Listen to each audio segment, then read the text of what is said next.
But you can't give him as a doctor an extra person that kids come to customers after it just depends on the sometimes this is well, you know, they might be fine. Come up across a few of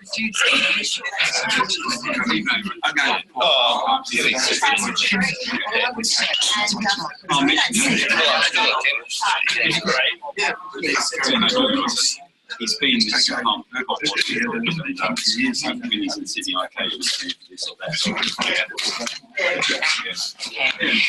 Good morning and a warm welcome. Thank you so much for coming today to the AFOEM New South Wales CPD session on the advances in treatment and monitoring of diabetes. There's a few housekeeping issues to cover initially. I'm sure most of you know, but the fire escape and the restrooms are via the door on the other side of the lifts. There will be a morning tea break at around 10 a.m. and morning tea and refreshments will be served on the other side past the lifts. I have to advise you that today's session is being recorded, so that's for the information of all the attendees here today and those dialing in via teleconference.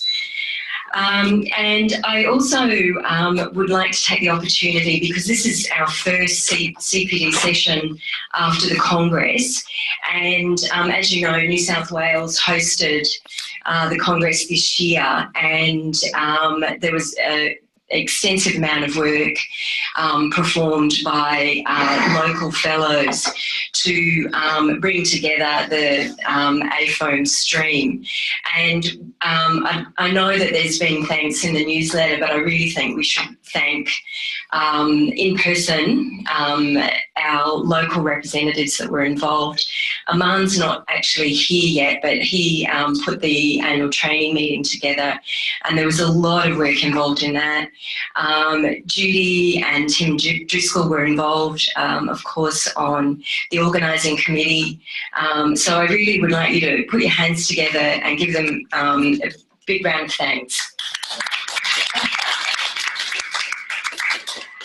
It really is a great pleasure to introduce Ian Cheng, who many of us, of course, know, or most of us know. He's the Staff Specialist Occupational Physician at Northern Sydney Local Health District over at Royal North Shore Hospital. And he's going to be chairing the session today, but not only is he chairing the session, he really has been the person instrumental in bringing this all together. So thank you, Ian, and I'll hand over to him. Thank you. Thanks, Louise. As humble as ever, I think Louise didn't actually say anything about herself being involved in the organisation of the recent Congress, so I think we should all thank Louise as well. I should also acknowledge my colleague. I job share at Royal North Shore Hospital, and Elaine Cannon-Grattan, who couldn't be here. I think she's on a sports run. But so I think I should just let you know. So I thought I'd just set the scene for this topic. So in the context of safety of critical workers, in my view, there's probably two important things that two primary issues: hypoglycemia, or the risk of hypoglycemia, and what mitigations or control measures we can have to reduce that risk. And the other one is end organ damage and the functional impact on work. So I'll set some of the context in terms of the people I see who this might affect, which is principally healthcare workers, but in my private practice, I do mostly aviation medicine. Professor Chung will then present the substance of this today's meeting, and then Dale will bookend the talk with a case presentation. And I think maybe Judy or Louise might have a few other ad-lib cases to talk about. So in the context of healthcare workers, our involvement as physicians has really evolved over about the last 20-odd years. And I think that might reflect the changes too, and improvements in diabetes management. And diabetes I'll use as a broad term, type 1, type 2, and I might also talk about some other forms of diabetes. Initially, we would occasionally get letters from treating endocrinologists saying that could this particular shift worker not do night duty because their diabetes is either poorly controlled or they have lots of complications from their diabetes. And shift work or extended shift work is really an inherent job requirement for many of our clinical staff, whether it's doctors, nurses or allied health workers, or even some of our food services or porter and orderly staff. So it's really a dilemma for HR and for us really to sort of say, well, no, this person should support them in them not doing shift work and I suppose or avoiding night shift. But it has evolved, as I said, and we don't really see that so much. So I suppose one of the questions is, has the management of diabetes improved so much? But they're not really so much of an issue for us. The other issues is people with endocrine damage. So, for example, if one of our handymen with peripheral neuropathy, could they climb up and down ladders safely? Or one of our patient transport officers with retinopathy, visual fields defects, and maybe some secondary colour vision impairments, it's safe for them to drive. But once again, these things have really changed over the last 20 years for us, and it's more now that we're focusing on wellness and health promotion of reducing obesity and just encouraging people who are starting shift work for the first time to discuss with their treating specialist sort of some of the regimens for their diabetes control to manage shift work better. So certainly the combination fitness for work issues have changed for us. In terms of my pilots, I don't do commercial vehicle drivers, but all those safety critical transport things, I think it's a little relatively easier. There's prescriptive standards or guidelines that can guide us. Some of them are a little bit open-ended, but nevertheless, for a doctor or for a nurse, there's really no health requirements apart from maybe every year you do a self-declaration to APRA that you don't have any impairments that might impact upon your work. So I suppose some of the question is, does optimal management result in significantly less micro and macrovascular complication? And does the latest continuous glucose monitoring and insulin pumps significantly mitigate the risk of hypoglycemia? My understanding is they don't eliminate it, but certainly there is an improvement. But once again, these things aren't expensive. There's the cost. I don't think it's, if you're over 21, it's not funded, those insulin pumps.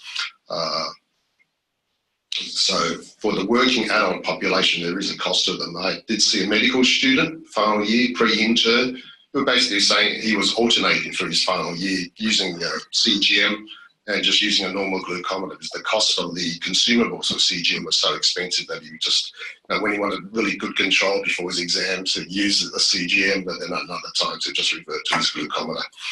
So, I mean, they're the sort of questions. Shift work, I think Judy's got a few things to do about shift work and all those functional impacts about in-organ damage. So I'll let the Professor Chung kick off with the substance of this talk. I know Wah for a long time. He's the Director of Diabetes Endocrinology at Westmead Hospital. He's a clinical professor at the University of Sydney. He's a University of Sydney graduate. He's been the past president of the Australian Diabetes Society and he's been a board member of Diabetes Australia.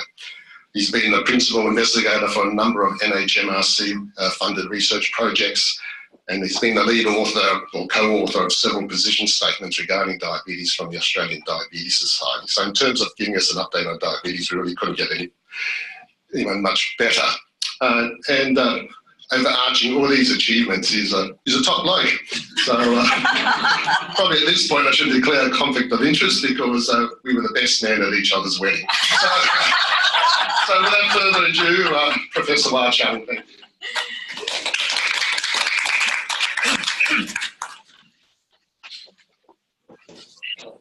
you. Thanks Ian for that kind introduction, and thanks to you and to Judy for inviting me to speak to the AFOEM workshop. It's a privilege to be here.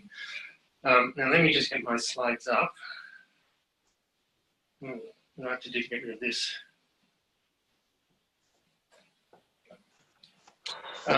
So I want to make this interactive, so if there's anything that's unclear, please feel free to ask questions as I go. And for those of you who are on video conferencing, just please remember to mute your microphones because I think we can hear you on the other side. I've been asked to just talk about general advances in treatment of diabetes and monitoring of this condition, and I put down what I hope will be useful for you. But if there are other things you want to talk about, I'm very happy to go through them as well. So I'll briefly discuss the classification of diabetes and its diagnosis. Yeah, it's good. Why we bother treating it, what the evidence is for that, the drugs that are available to treat type 2 diabetes. If any of you are my age, then things have changed a lot in our time as doctors, and so there weren't a lot of things available when I was an intern, but there are a lot of things now. I'll discuss the individualization of targets. It's a bit of a buzzword nowadays in many fields of medicine now. We individualize it for the patients. I'll give you some of the guidelines, and then I think you'll probably be interested in some of the new technology we're using for type 1 diabetes. And I'll briefly discuss driving, which is important, a bit of a bugbear for endocrinologists actually. Classification hasn't really changed. It's been like this for some time, type 1, type 2. We have gestation times, and we have all the others. The dominant group in the others are the mature onset diabetes with young MODY, and there are at least 6 different types of MODY.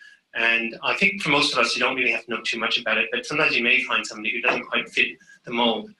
The other group that's worth just being aware of are the older people who get type 1 diabetes, what we call LADA, latent autoimmune diabetes of adulthood.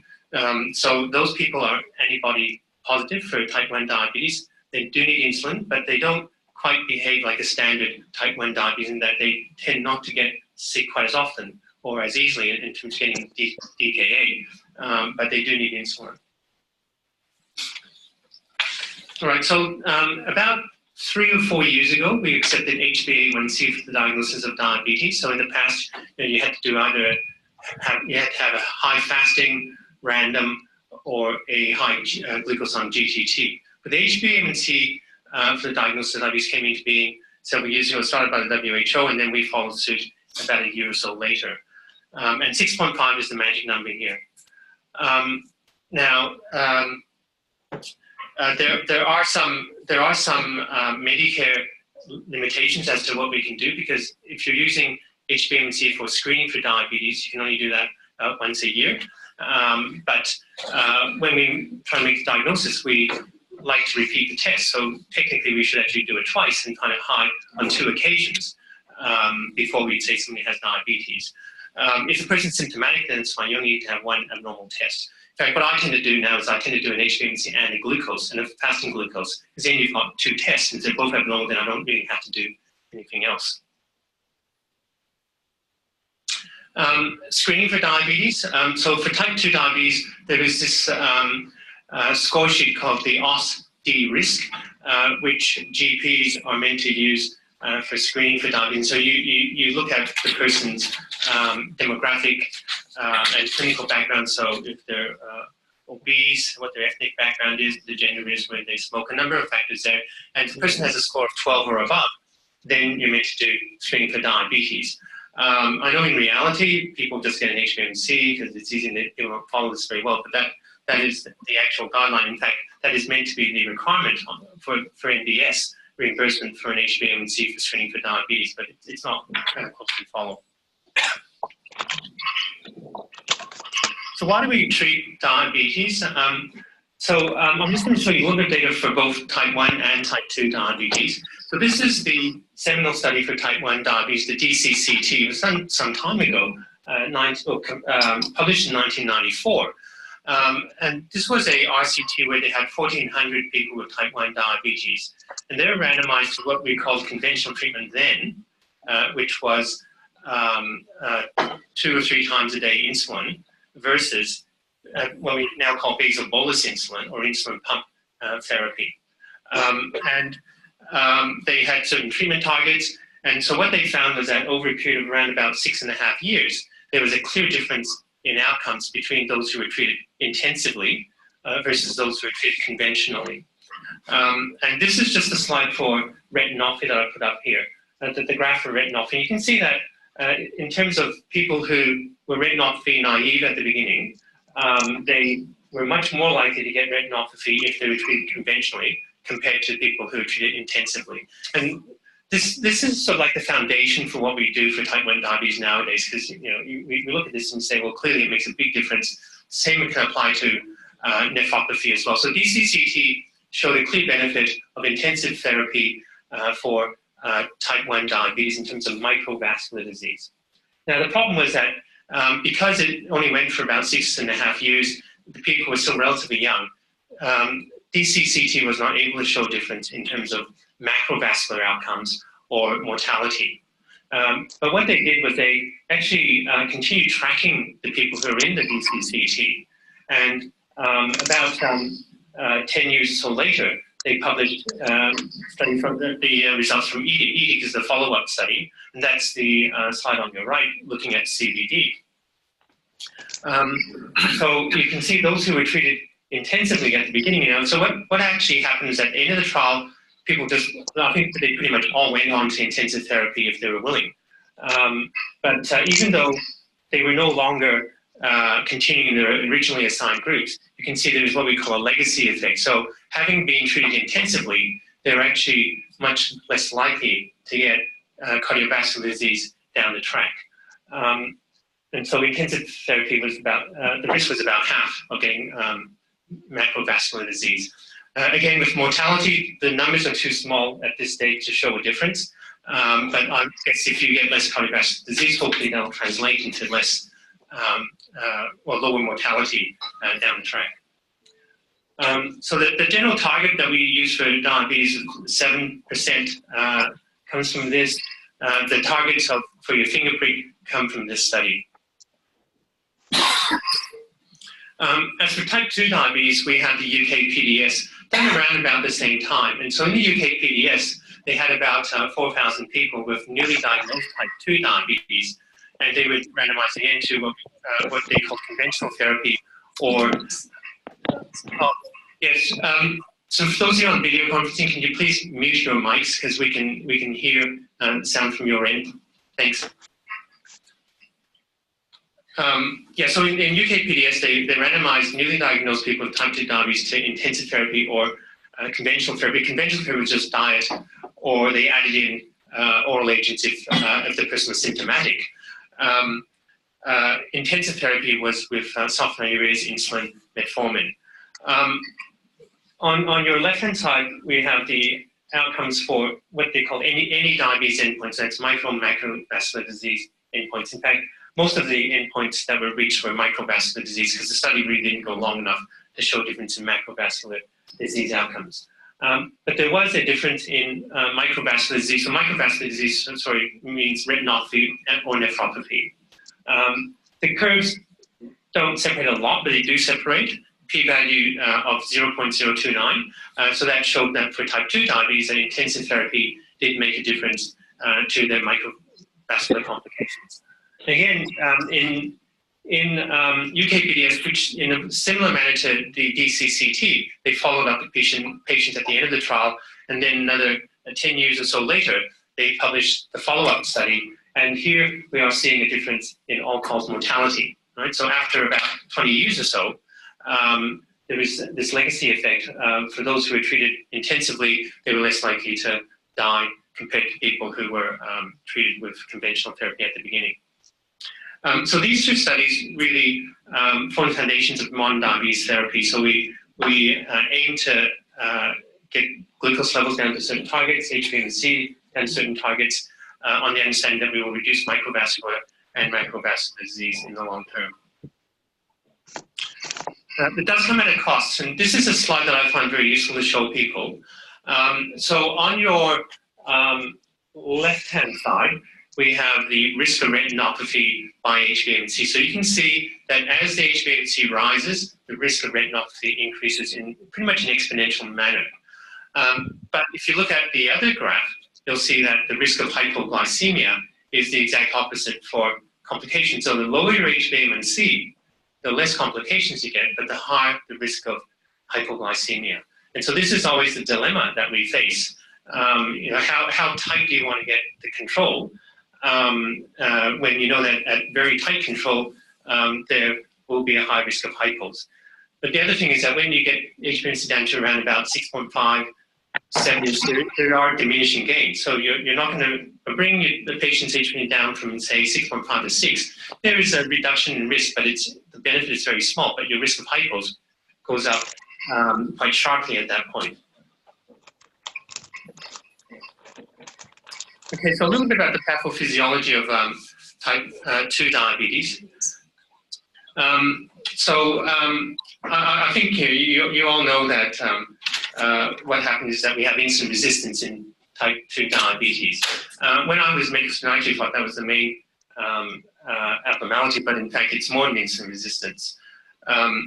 We actually have beta cell dysfunction and also increased hepatic gluconeogenesis. So insulin resistance alone does not give you diabetes, but the inability to compensate by increasing insulin production together with insulin resistance is what brings on type 2 diabetes. And so there is beta cell dysfunction as well in type 2 diabetes. And then we find that there is also increased glucose release from the liver, which is hepatic gluconeogenesis. And it's quite common for us to see people who wake up with a glucose level higher than what it was when they went to bed. And that's because of the release in glucose in the morning. So in terms of treatment, diet is the mainstay and exercise, as you know. So these things, you don't bring in too much glucose, and if you exercise, you improve insulin sensitivity and you burn out more glucose. So sulfonylureas are the traditional drug we use, and so that increases insulin secretion. It's fairly straightforward. Metformin improves insulin resistance to some degree, but in fact, it's not terribly potent as a drug for improving insulin sensitivity. Its main action is actually in the reduction of hepatic gluconeogenesis. So metformin is particularly good for combating that fasting hyperglycemia. And then, of course, insulin, if the person's not making enough, we can always add in insulin. Acarbose, I don't know if you're familiar with that. Acarbose reduces the conversion of breakdown of your polysaccharides, and so it effectively lowers the GI of food that people eat, and so you get slower glucose absorption. And that's been around for a while, but its side effects preclude its widespread use, and the main side effect is GIT. You get a lot more flatus with acarbose. Subsequently, we had insulin analogs.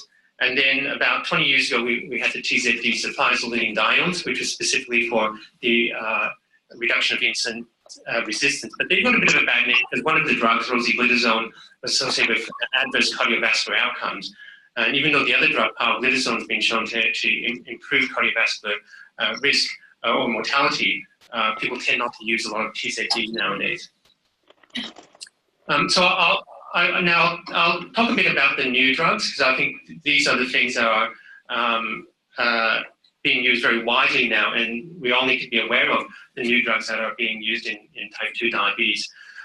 So type 2 diabetes is now not just a problem of insulin resistance, beta cell dysfunction, hepatic gluconeogenesis. It's much more than that. And one of the abnormalities is that we have an incretin defect. So the incretins are GLP-1 and GIP.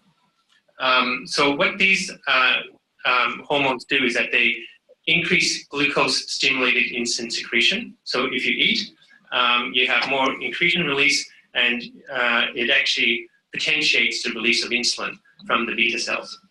It suppresses glucagon. Glucagon, as you know, is a bad guy for diabetes in that it raises glucose. But it's a good guy if you're hypo, because you want to bring the glucose back up with glucagon. In animal studies, it actually increases beta cell proliferation as well. And so there is this thought that maybe it can extend the life of the beta cells in somebody with type 2 diabetes.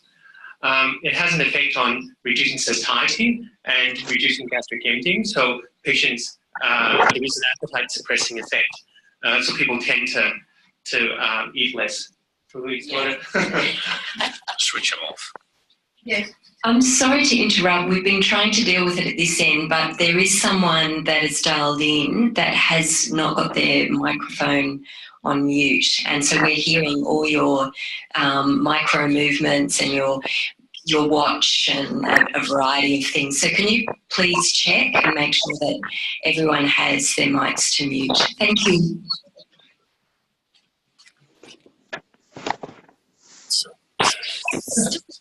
It's not the guys here.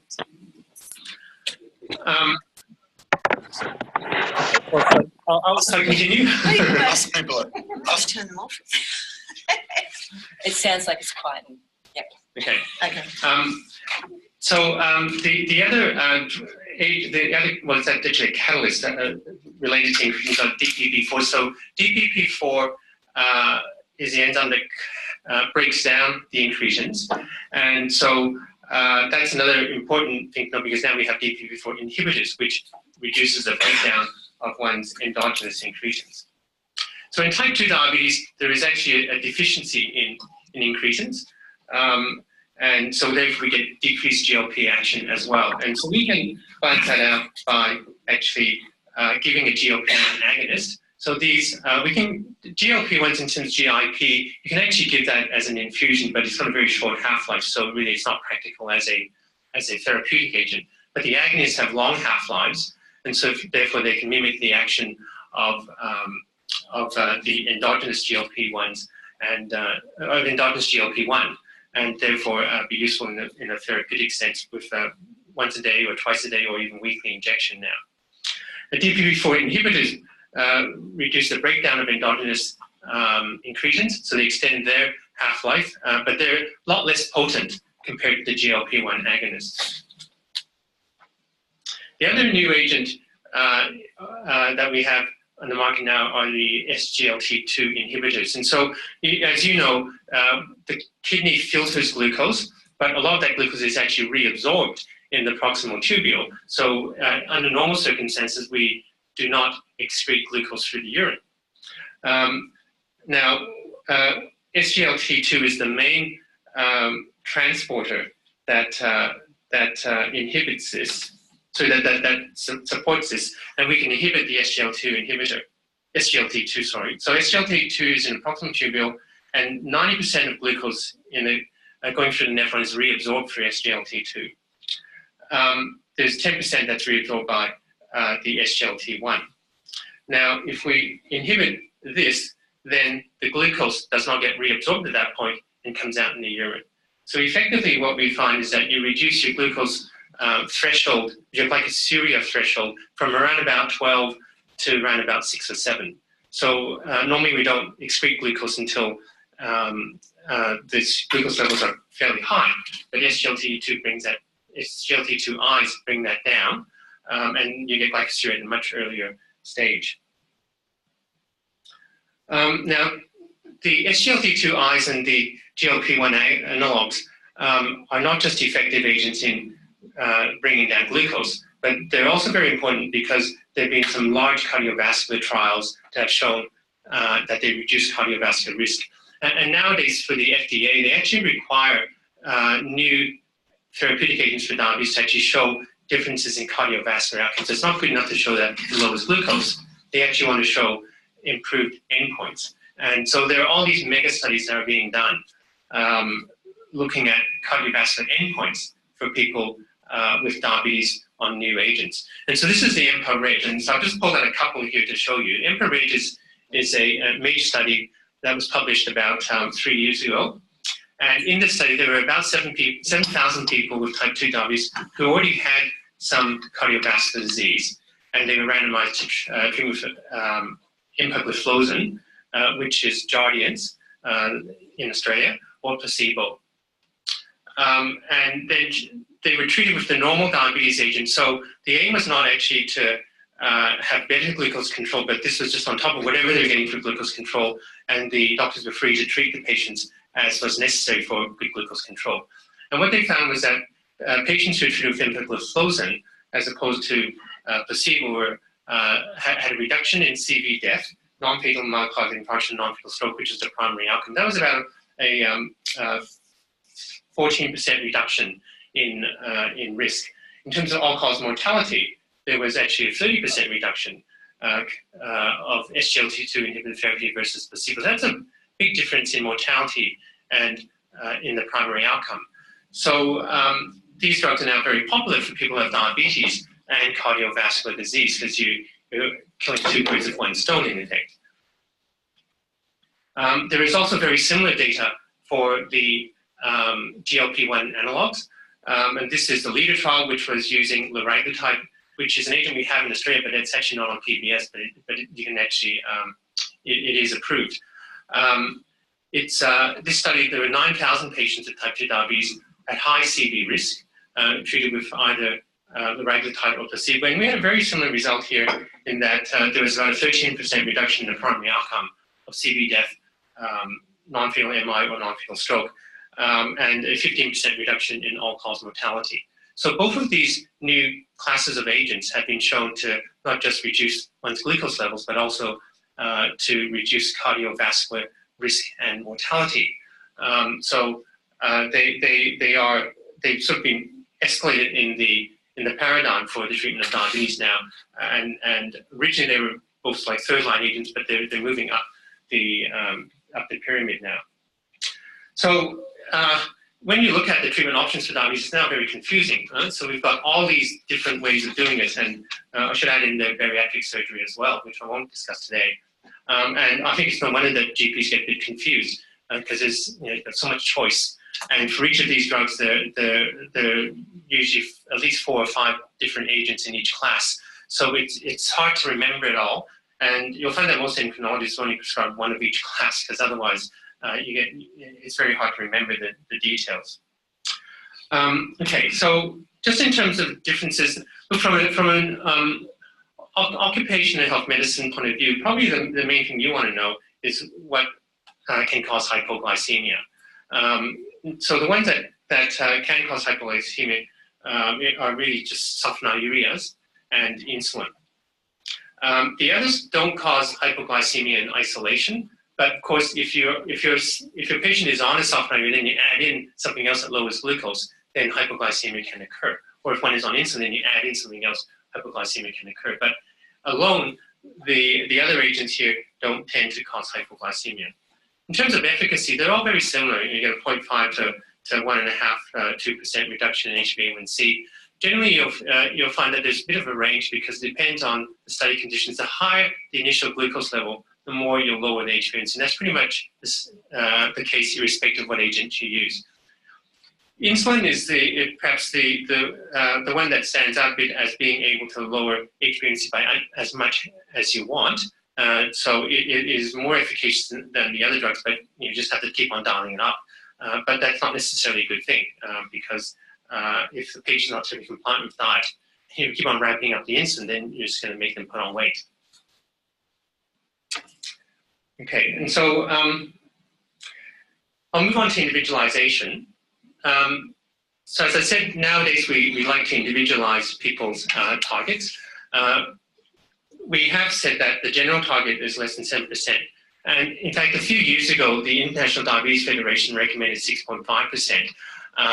But subsequently, they realized that if you keep on trying to drive the HbA1c that low for everybody, you may be doing a disservice to some. So there is a higher risk of hypoglycemia. And for some people, hypoglycemia is more problematic, and especially if we're talking about older people or people with other comorbidities.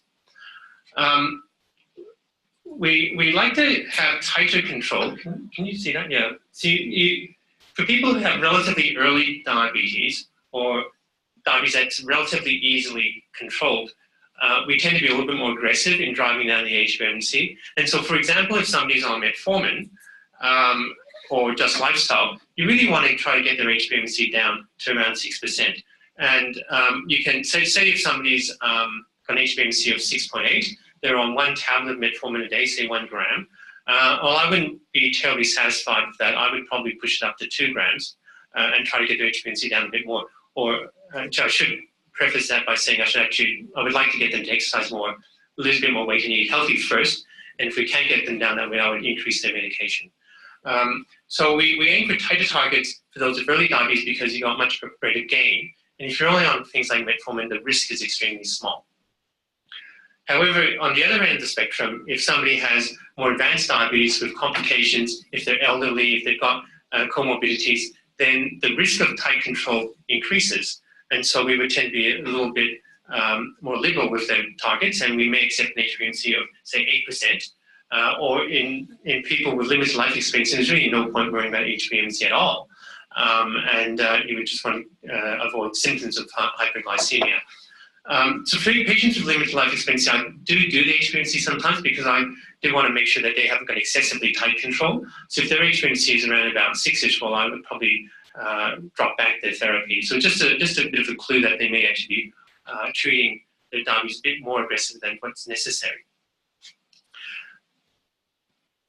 Okay, and so this is the guide from the American Diabetes Society as to some of the factors that you might consider when individualizing treatment targets for diabetes. So the things I've pretty much mentioned, the risk of hypoglycemia, how long persons had diabetes for, life expectancy, comorbidities, what resources there are for their treatment. I might skip through this a little bit, but this is basically the Australian Diabetes Society algorithm for the treatment of type 2 diabetes. So if you're interested in having a look at it, it runs through first line, second line, third line, fourth line therapy. But the essential thing is that diet and exercise are always first. And then metformin is the first line drug. And now we have a number of options here for second line drug therapy. So sulfonylureas, DPP-4 inhibitors or SGLT2 inhibitors. We can. I mean, there's no medical reason why we cannot give one of these other agents, but they're not PBS supported as second-line therapy. Third line, you basically have a combination of two of the second-line agents and metformin, but again, you can bring in a GLP-1 agonist or insulin. And then fourth line is pretty much injection therapy. And what we tend to do is we tend to add more drugs. We don't tend to swap and replace that much because generally they're all very similar in terms of potency. So if you take somebody off of sulfonylurea and give them a DPP-4 inhibitor, you're not going to gain much by doing that. I'll just skip through this. I'll just talk a little bit about insulin because Ian mentioned it in terms of healthcare workers and shift work. People on oral agents, it doesn't really matter too much if they do shift work, but I think it does matter when they're on insulin. So for type 2 diabetes patients on insulin, you've got the traditional regimens, which is twice a day pre-mixed insulin at breakfast time and dinner time. If one is doing shift work, that gets a bit problematic because with twice a day insulin, you're really meant to have a very structured routine. And so you want to have a similar amount of food for breakfast, similar amount of food for lunch and dinner. Because the profile of the insulin is meant to match up with when you eat. But then if you're working at night and sleeping a day or eating at 3 a.m., it throws it out. And so for people on twice daily pre-mixed insulin, I think shift work is problematic. But modern treatment now would generally go towards basal bolus insulin for younger patients with type 2 diabetes. And so that's the well-established therapy for type 1 diabetes, short of pumps. But for type 2, we do a lot of basal bolus insulin for younger people. And by basal bolus, I mean you get a rapid-acting insulin with every meal, and then you get a long-acting insulin usually at bedtime. And so you get 4 injections a day. Now, the beauty of this is that if you don't have a meal, or you don't inject your fast-acting insulin so you don't go hypo, if you decide to eat at 3 a.m., well, you can give yourself some insulin at 3 a.m. to cover that meal. So essentially, whenever one has a meal, you give some fast-acting insulin, and the long-acting insulin is what we call basal. So it just covers your insulin requirements when you're not eating. And that should be reasonably steady through the day. And so you can actually manage basal bolus insulin for shift workers, but it does require a bit of fiddling around. And you may find that the insulin regimen on those days that they're working nights or evenings will need to be a bit different to days where they're doing normal 9 to 5 or on weekends. Does require a bit more proactive management to get that right, though. The ADS has a website, again, if people want to have a look at the algorithm and how to use these agents in a bit more detail, you can go to the Diabetes ADS website and have a look at that. And skip through all this. There's some case studies. Normally when I talk about diabetes, I go through some case studies, but I don't think you guys will be too interested in hearing some detailed management of early diabetes. And we'll get on to new technology. Okay, so there's a lot of stuff happening here, and in fact, it's pretty hard for endocrinologists to keep track of this as well. You'll find that some endocrinologists will not do pumps because of there's just so much that you have to learn and keep on updating your your knowledge on. Plus, it's extremely time-consuming because now that we have all this stuff, we get data overload, and you've got to work out how to interpret all this data that's put in front of you. It takes a lot of time. In Australia, we have 3 types of pumps available. We've got the Medtronic. The new model is the 640G. We have the Accu-Check and the Animas Vibe, but the Vibe has been taken off the market, but there's still a lot of Vibes around, so we still need to be aware of them. In terms of the jargon for using pumps, we talk about carb ratios, insulin sensitivity index, basal rate, active insulin time. There are a whole lot of terms that we use that people may not be entirely familiar with, and it can get really confusing. When we have someone in a pump, we upload the data from the pump into our computer, and we can get reports like this. In fact, with the Medtronic, you get a PDF that's around about 15 or 20 pages long. And I've just taken an excerpt from that to show you some of the key features. And so on this, is this a pointer? Yep. I don't think it works. But the here you have the basal rate. And so you can see that you can set the basal rate to differ depending on the time of day. So at midnight here, we've set it at 8. At 5 a.m., it's set at 0.7, sorry. At 10 a.m. at 0.675, so etc. So you can tailor the basal insulin to the person's underlying glucose profile when they're not eating. And so this person obviously needs a little bit more at certain times of the day and a bit less at other times.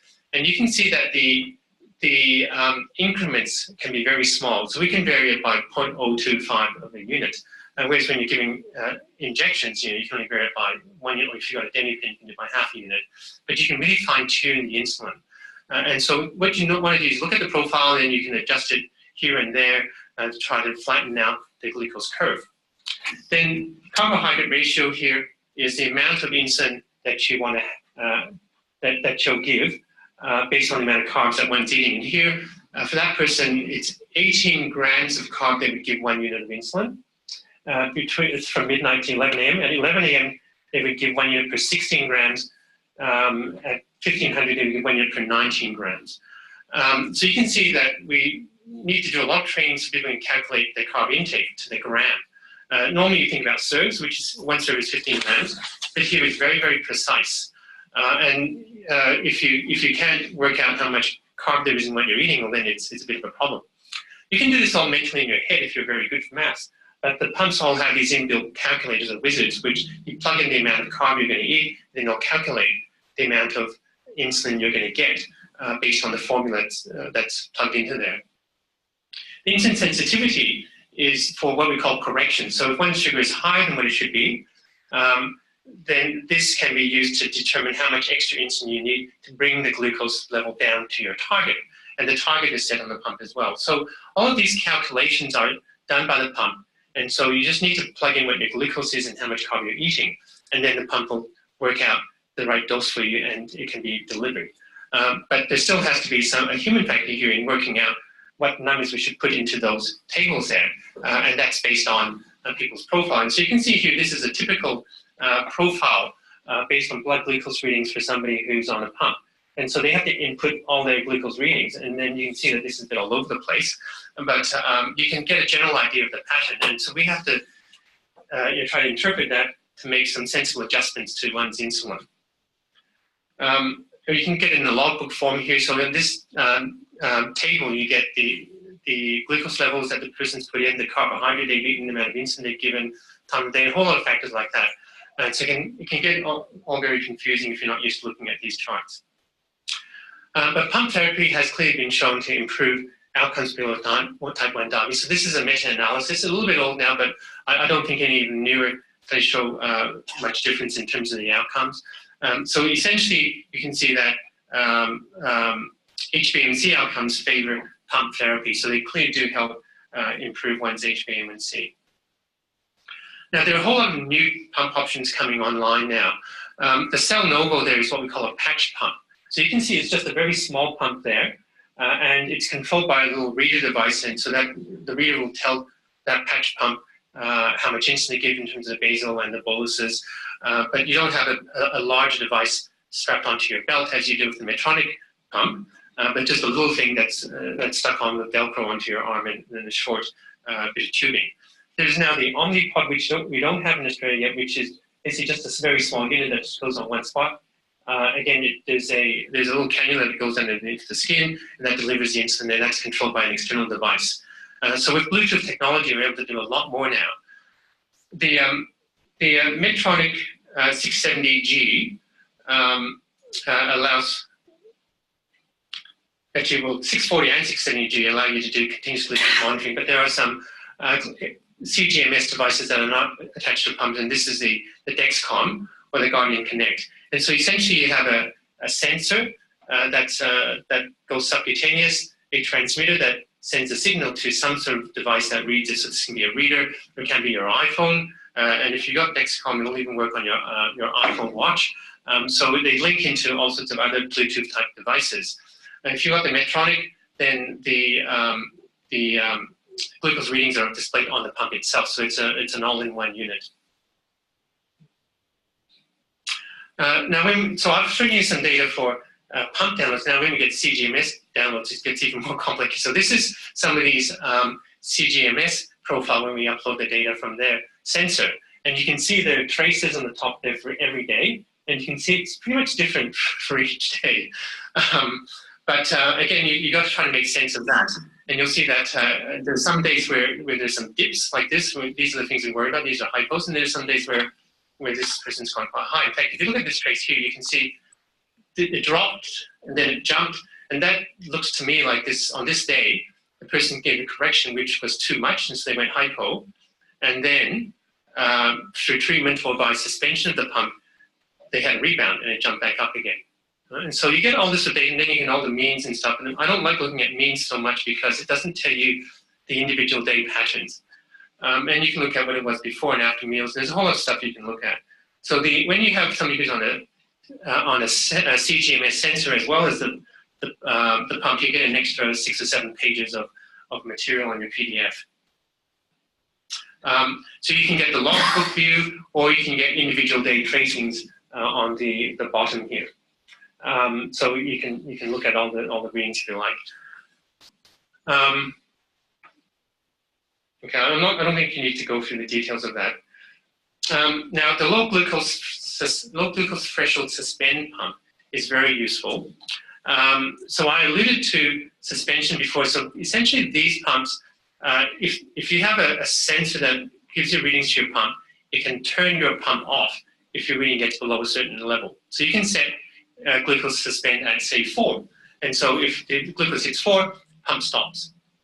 There is now predictive suspension as well, in that if the glucose level is approaching 4 and heading downwards, then the pump may suspend in anticipation of what's going to happen. So if somebody's dropping quickly and the readings say 5 or 6, the pump may suspend before hypoglycemia occurs. And so this is a really good safety measure. And there are data, like this study here in NIGM, that showed that patients who were treated with a low glucose Suspend pump compared to just a standard sensor pump had less hypoglycemia. And so here in terms of nocturnal hypoglycemia, glucose levels less than 3.9, you can see that the control group had much higher rates of hypoglycemia compared to those who are on the threshold Suspend pump. And when we combine day and night, there is less hypoglycemia as well. It doesn't prevent hypoglycemia entirely, but it does reduce your risk.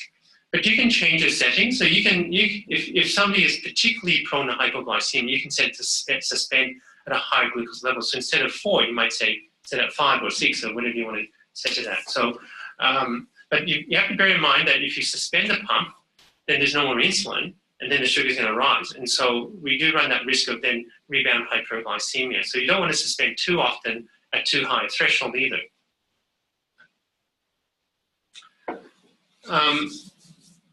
Now we're into the age of what we call closed loop systems, or CGMS augmented pumps. And so here you can have, now we can have the sensor talk to the pump, not just in terms of suspending the insulin if the glucose is low, but also there are inbuilt algorithms that adjust your basal insulin rate. And so this slide here shows that sensor augmented pumps have better outcomes in terms of HbA1c. I think my slides are out of order here.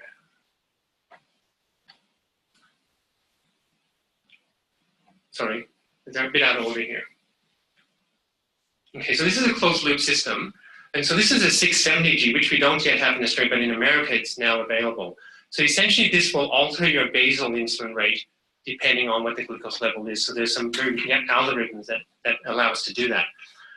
But they're not perfect. And so, and that is a big challenge to have these predictive algorithms that allow you to adjust the pump automatically to manage glucose. And one of the reasons why the algorithms are not so good is because all of these sensors measure interstitial glucose, not blood glucose. And it takes 5 to 15 minutes for the blood glucose level, well, the interstitial glucose level to equilibrate with the blood. Right? So there's a lag phase. And that is potentially a problem, particularly if the blood glucose is heading downwards. You won't pick that up on the sensor that's measuring interstitial glucose until 5-15 minutes later. But nonetheless, these are still very good advances in therapy for type 1 diabetes. And so it controls the basal rate. You have a low glucose suspend feature so that it shuts off if the glucose level is heading downwards. But when someone has to tell the pump how much carbohydrate you're eating, and then you do a manual bolus for the meals. So there is still some need for the operator to control the pump, and because the pump doesn't know how much carbohydrate you're about to eat, and you've got to tell that to the pump. People are very inventive, and now they do what's called looping. These are people who just make their own device and have their own algorithm for managing their glucose. So there's some very smart people there who worked out some better algorithms than the pump companies. And the pump companies actually try to block this sort of stuff from happening, but people can hack the pumps. And so they make their own, what they call a rig, which is basically some of the computer chip in it, and with the algorithm, and then they hook their something like a Dexcom CGMS system to the rig, and then that controls the pump in terms of insulin delivery. So people do this sort of thing, and I've gathered in Australia a couple hundred people who do this. In America, there's obviously a lot more. Cost is a big drawback for sensor systems or pumps. The 640G costs about $9,000 in Australia. Insurance companies, I think, will replace the pump every 5 years for you. And generally in 5 years it's going to be redundant anyway because there's new technology coming along. There's a transmitter if you do CGMS, and that's about $700 per year. And then the sensors are quite expensive. They're meant to be replaced every 6 days. People have worked out ways of hacking them to make them last longer, but if you read the manufacturer's instructions, it's meant to be 6 days. So if you run a sensor over a year, there's quite a considerable cost. And the case that Ian mentioned, so you can understand why people don't want to wear this all the time. The consumables are now covered by NDSS, so they used to be quite expensive. I think in the order of $100 a month. NDSS being National Diabetes Services Scheme, which subsidizes diabetes products, it brings it down to about $25, $30 a month. So there's a lot of cost involved. And if it wasn't for the cost, I think you'd have everybody on these sorts of things. There are subsidies for under 21s, for both the pumps and for the sensors, but not for the older 21s.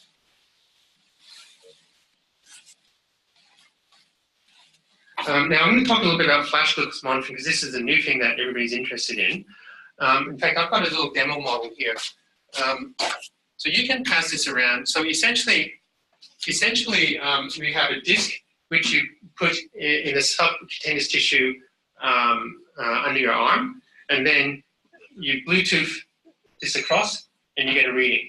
Right? And so I've worn this before, and it's actually very, very convenient. So if you there is a bit of latency time though, so if you've just flashed it, it won't work. Certainly, you may have to wait a couple of minutes before you do it again. But you can see there that the sensor has a little filament in it that's plastic. But when you insert it, there's a metal control car, and then that's removed, and you're left with a little bit of plastic inside there. And so you can flash as often as you like. with this device and get your reading any time of the day. This is a cheaper version, and so it's a bit of a poor man's version of CGMS, which is the version I showed you before. But this is very useful for people who don't want to go through the cost. Now, this is still costly, but it's about half the cost of the full CGMS. This does not connect to a pump, doesn't have any alarms, but it gives us the convenience of being able to look at our glucose anytime that we want to. And this is me. So I wore it for, well, I've done it a couple of times now, but the sensor lasts for 2 weeks. So you put it in, it lasts for 2 weeks, and then you have the reader that you just bring across in the Bluetooth the glucose across. And so you can get a trace of your glucose level through the day. And every time you put the reader next to your sensor, you get a reading. So these are the numbers down the bottom. That reader does finger sticks as well, so you can get a formal glucose reading. So you can see here, I'm not meant to be diabetic, but I found this very instructive because my sugar went up to 13 after I ate breakfast. And if I had done my glucose at the standard time of 2 hours after, I wouldn't have picked it up because by that time it had already dropped. So I've actually made some changes to my diet and exercise since using this. But for people with diabetes, obviously, it's very useful because you can monitor your glucose at any time. I have some people who are, say, truck drivers with type 1 or type diabetes who are willing to pay for this because they can scan themselves at any time and know if they're approaching a hypoglycemic event and then just take preemptive action. So did you say how much they were?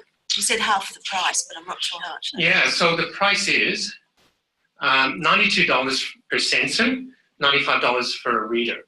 So the reader is a one-off cost. The sensors last 2 weeks, and there's no way you can make it last longer because they just stop working. And so essentially you're looking at a couple of $1,000s a year if you want to run it all the time. You can buy these online. You don't use, there's nothing, there's no barriers to purchase. Anybody can buy them. You don't have to be diabetic either. Now, these devices have been shown to reduce hypoglycemia, so that's quite important from your point of view, I think. And so there are a couple of RCTs in different situations where they given people the Libre and compared that to people who just do finger stick testing. And there's a 30 to 50% reduction in the incidence of hypoglycemia. This last study here by Reddy compares the Libre to the Dexcom CGM and found that the incidence of hypoglycemia was less for people who used the Dexcom. So the Dexcom is still, well, the formal CGMS is still meant to be superior, though I've seen some data that suggests that maybe the differences are really very small. And so there's a little bit of a debate about what is more accurate. But I think that the convenience of Libre does really make it much easier for when you do CGMS because the Dexcom, you have to have a whole lot of other gear to do. You have to have a transmitter. The sensors are expensive. So I think the Libre will be increasingly used, and certainly a number of my patients are using it now. Not many are doing CGM, but a lot of users are using the Libre. They have massive data sets now because whenever you upload stuff to get your reports, I think they get your data. So they've shown here that over a 2-week period of yeah, well, it's the same sort of thing. And so there's a lot of big data out there based on our medical devices now. So this is based on people who used their first sensor ever, and they tracked them over 14 days and looked at incidence of hypoglycemia. So you can see at the very beginning, people had a higher incidence of hypoglycemia, but by the time they came to the end of the period of time of their sensor use, the hypoglycemia rate had decreased significantly. So these are three different levels of hypoglycemia. You can see that people learn how to use this device to modify their management, and they get less hypoglycemia.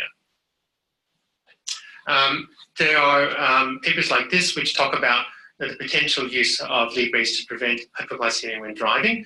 So essentially, you can flash whenever you want to.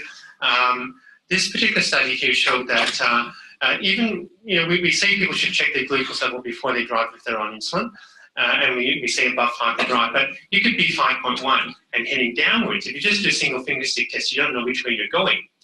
But if you have a Libre and you're 5.1, there's also a direction arrow that you can see on there. If you're heading southwards, then you may know that you need to perhaps have some carbohydrate or monitor more frequently to avoid hypoglycemia. So there are actually direct benefits for driving, even when one isn't yet hypo, because you know what might be coming down the track.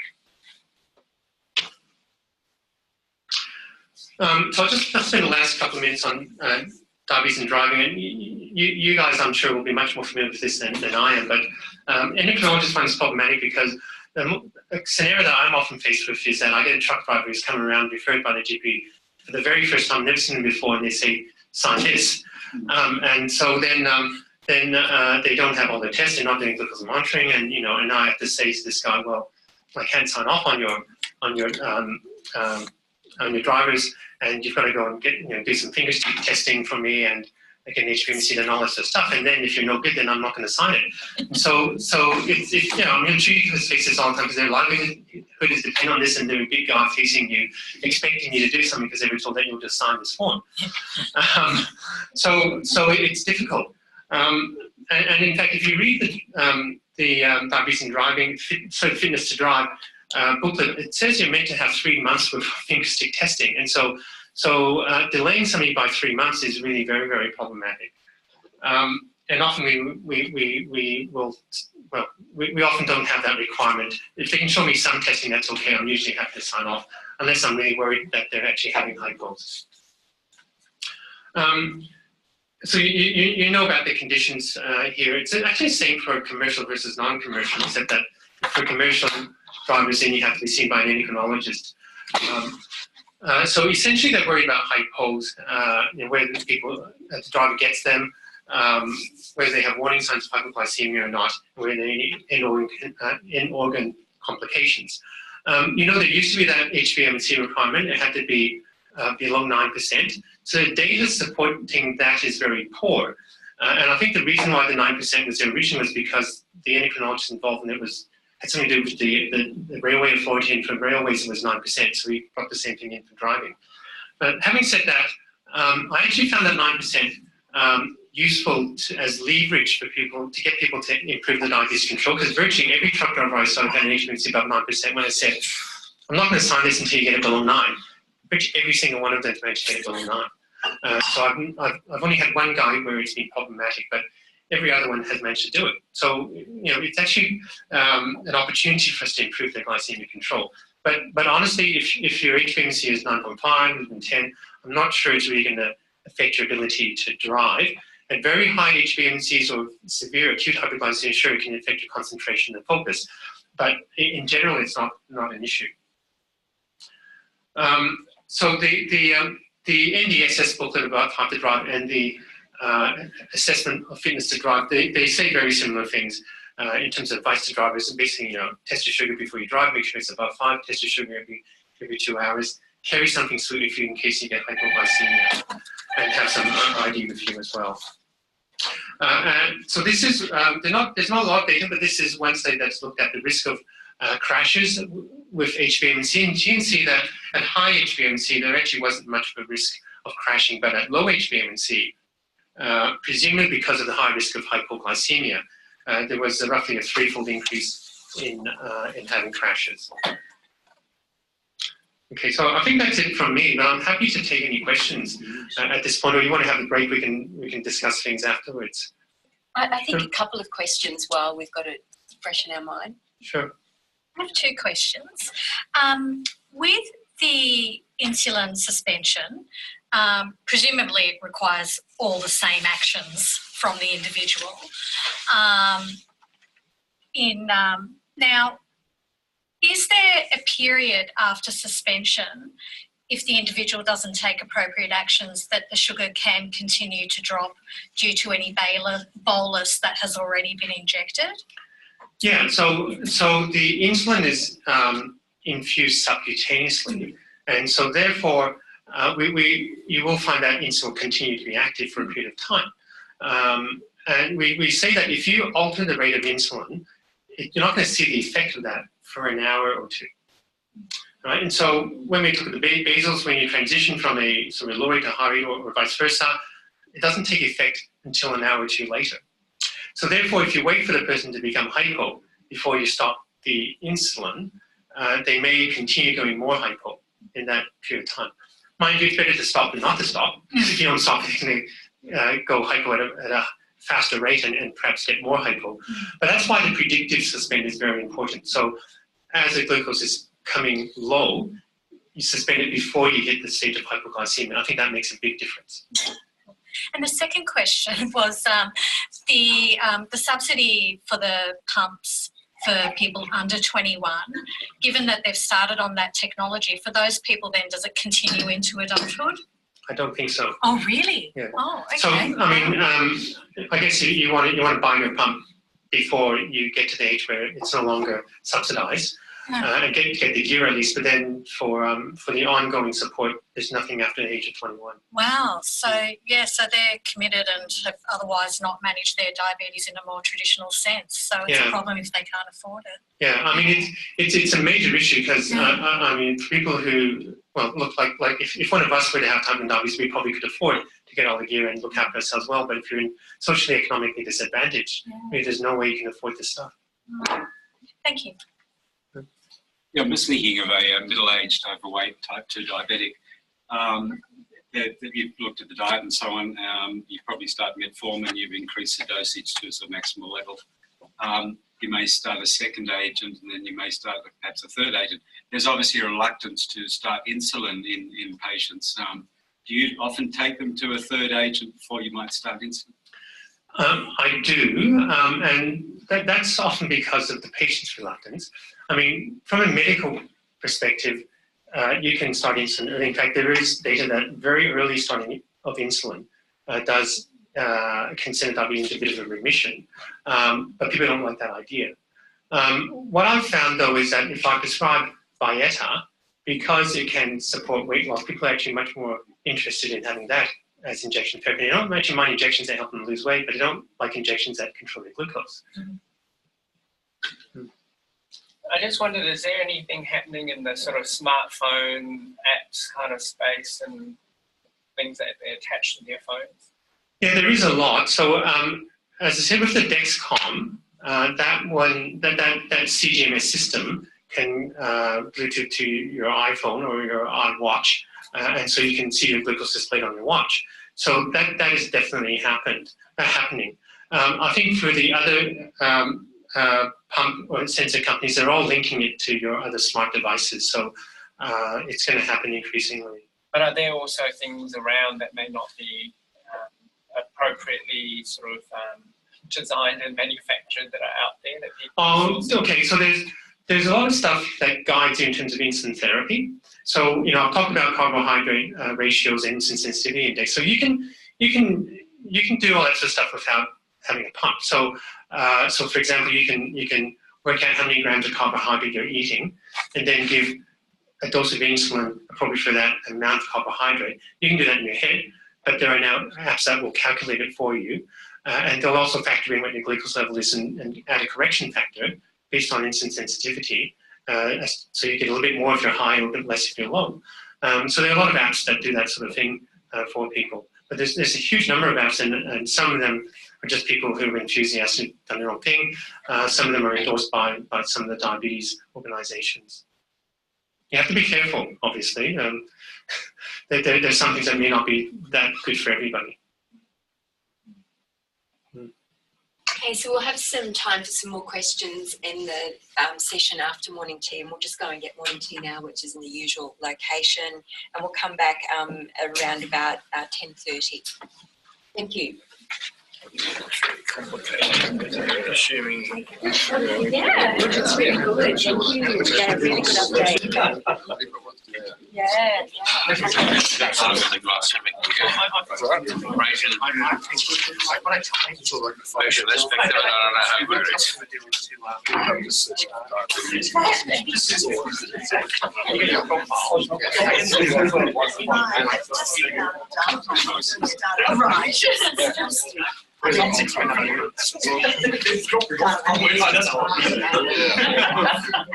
But that was an interesting observation for you personally when you testified.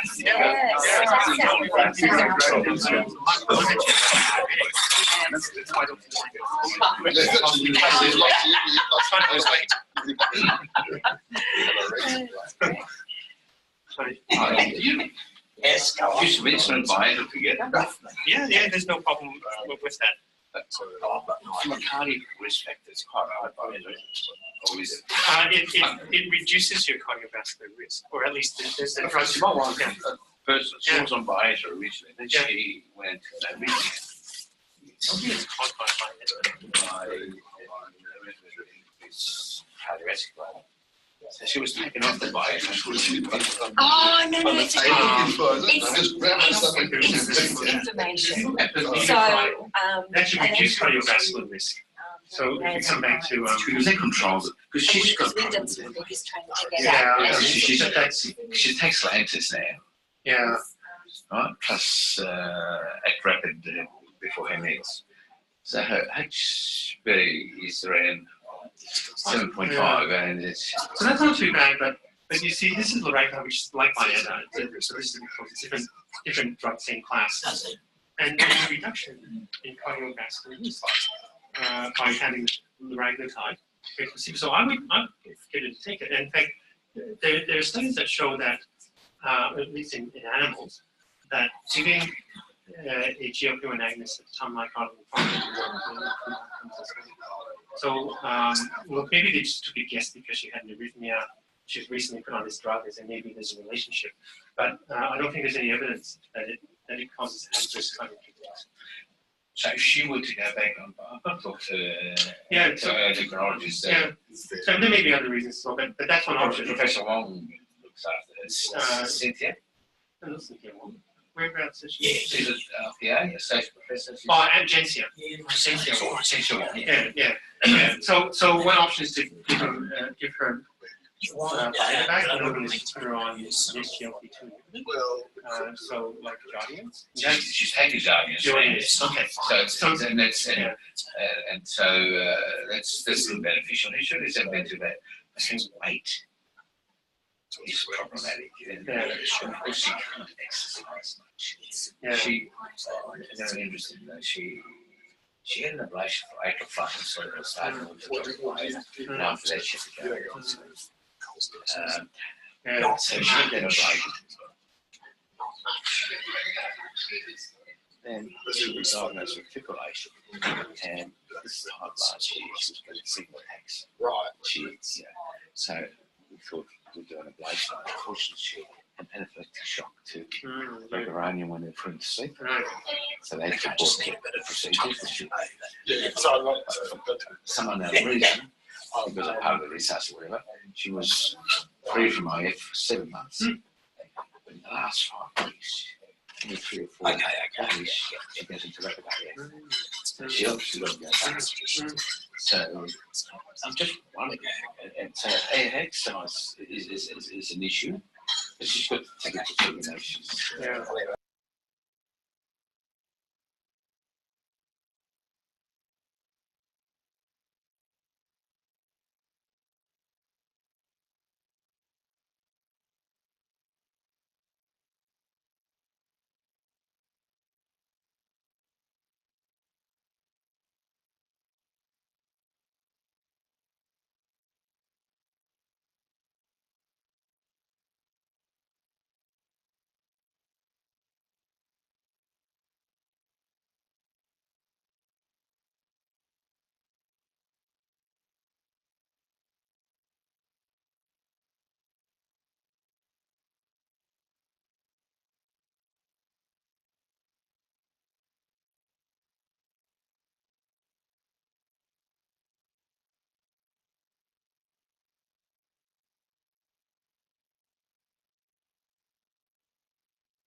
No, I haven't seen him for a while. Whenever I'm there,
Joel contacted today. Oh,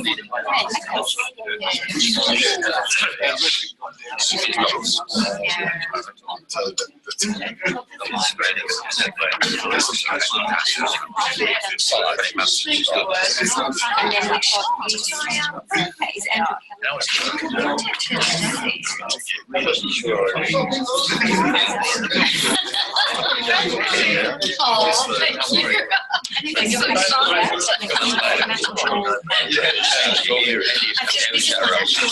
This is what God gave me. Yeah.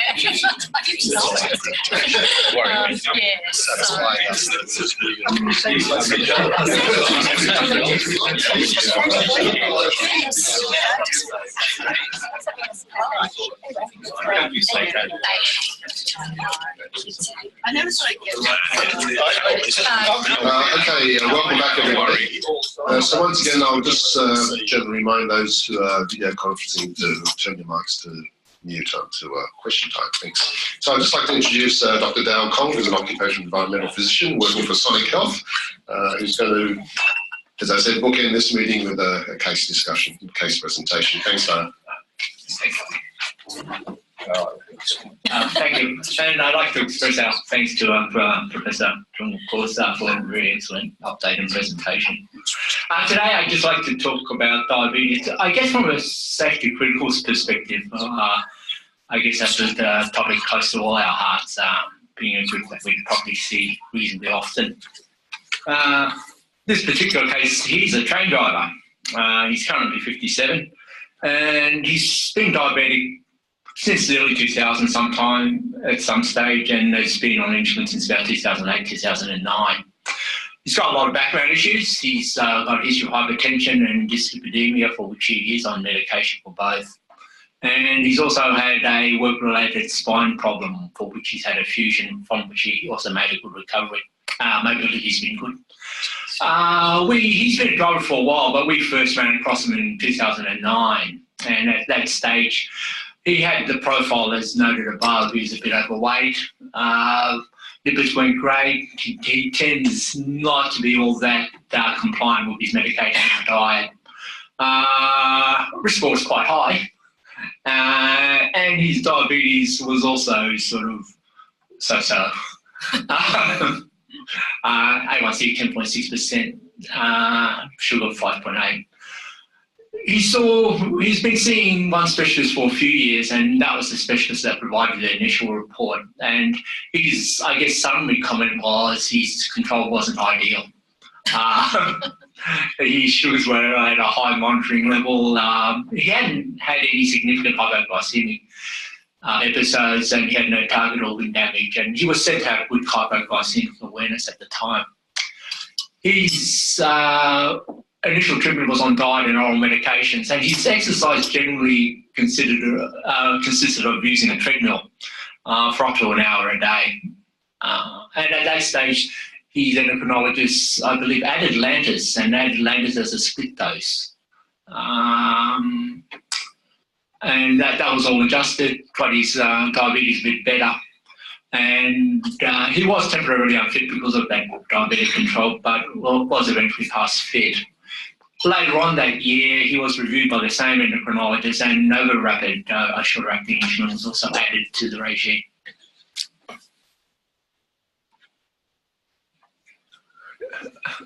As per the safety standard, he came back for another review the next year, was again still seeing the same specialist. In fact, if anything, he's put on a bit more weight this time, his blood pressure a little bit higher, lipids, so-so. Again, still a high cardiac risk score, and again had another stress test. Diabetic control, he was said to have had a higher A1C earlier in the year than when we saw him, at about 10.2%. But at the time we saw him, it was still 9.7, still high. And the specialist comment at that stage was sugars are still high, doesn't have hypoglycemic episodes, and again he adjusted his insulin, adjusted the Lantus and Nova Rapid. Specialist thought he was compliant with treatment. He was said to be generally happy with his diabetic control. Needed some fine tuning, and eventually did. He was initially temporarily unfit, but was initially passed again. Fortunately, I don't have a specialist report for 2012, but the numbers in 2012 show that he still remained overweight. His risk score still was high. Diabetic control is probably not ideal, but from what I can gather, he was passed at that stage. So 2013 rolls along, and on this occasion, he now is seeing another specialist for his review. And his numbers said at this stage, he was a bit more compliant with his medication, so his blood pressure and lipids were okay. Still remained overweight, risk score was a bit better. Diabetic control still remained so-so. He tended to have some lower sugars at around 3. And this probably was related to his insulin dosing. The specialist at this time advised him to take a single dose of Lantus rather than splitting the dose. Adjusted his treatment a bit more and improved his A1C levels and sugar levels. Specialist thought it was still suboptimal and recommended a review again.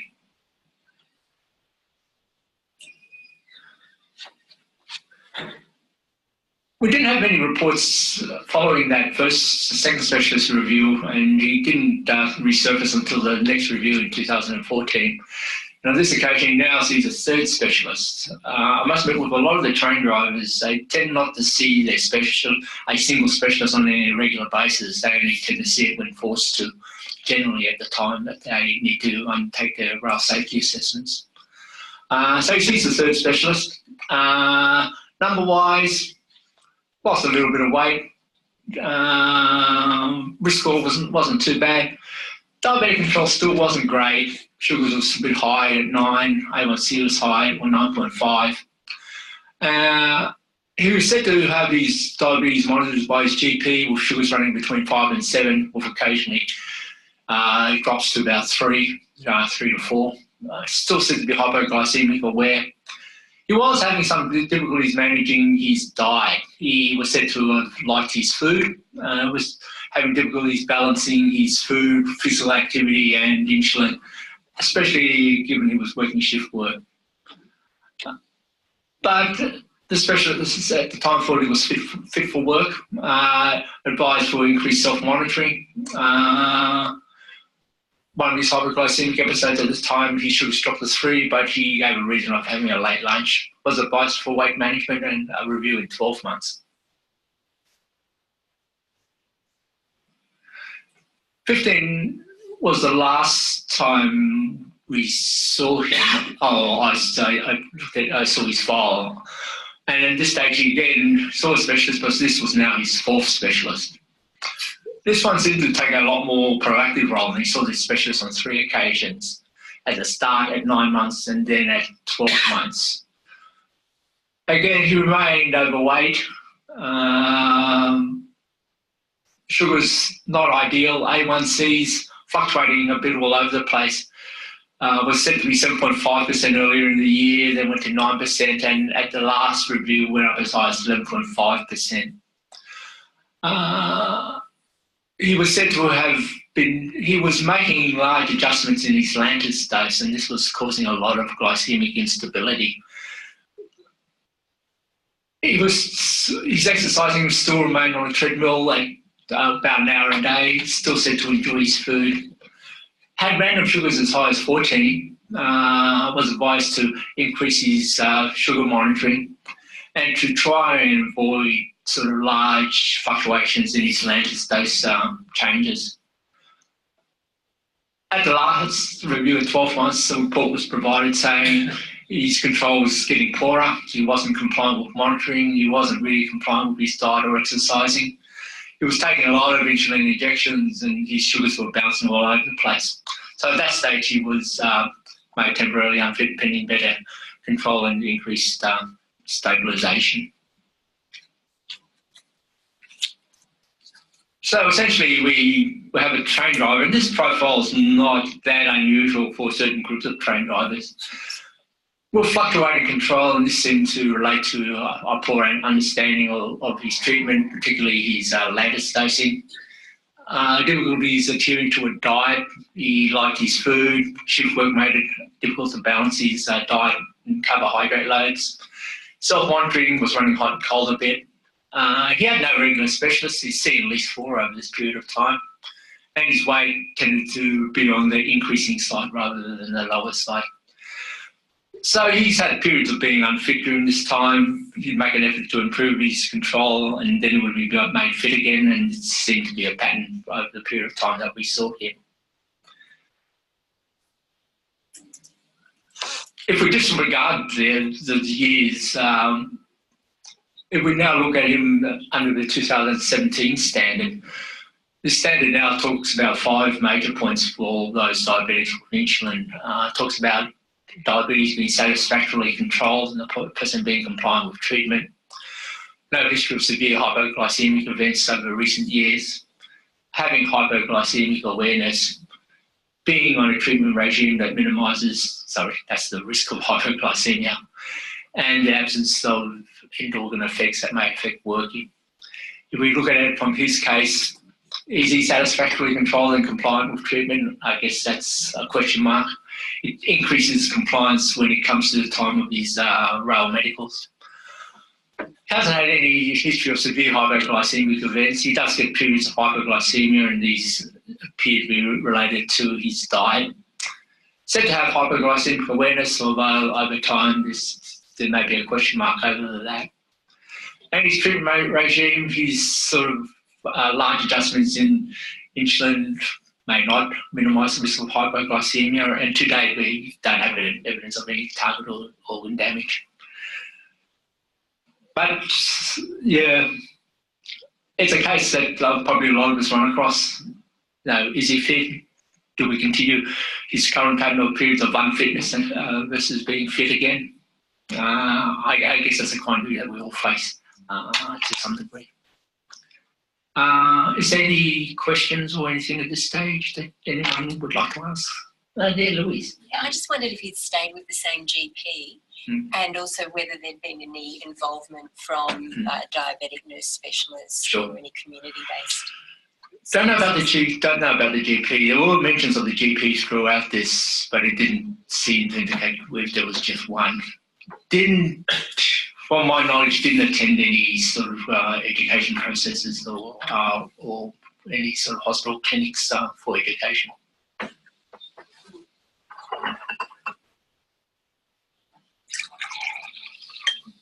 Anything? He's temporary unfit, whether it's paid or. He's made temporary unfit for train driving. He's fit for other duties, but it is a lower pay. The pay is less because of overtime and so forth and so on. I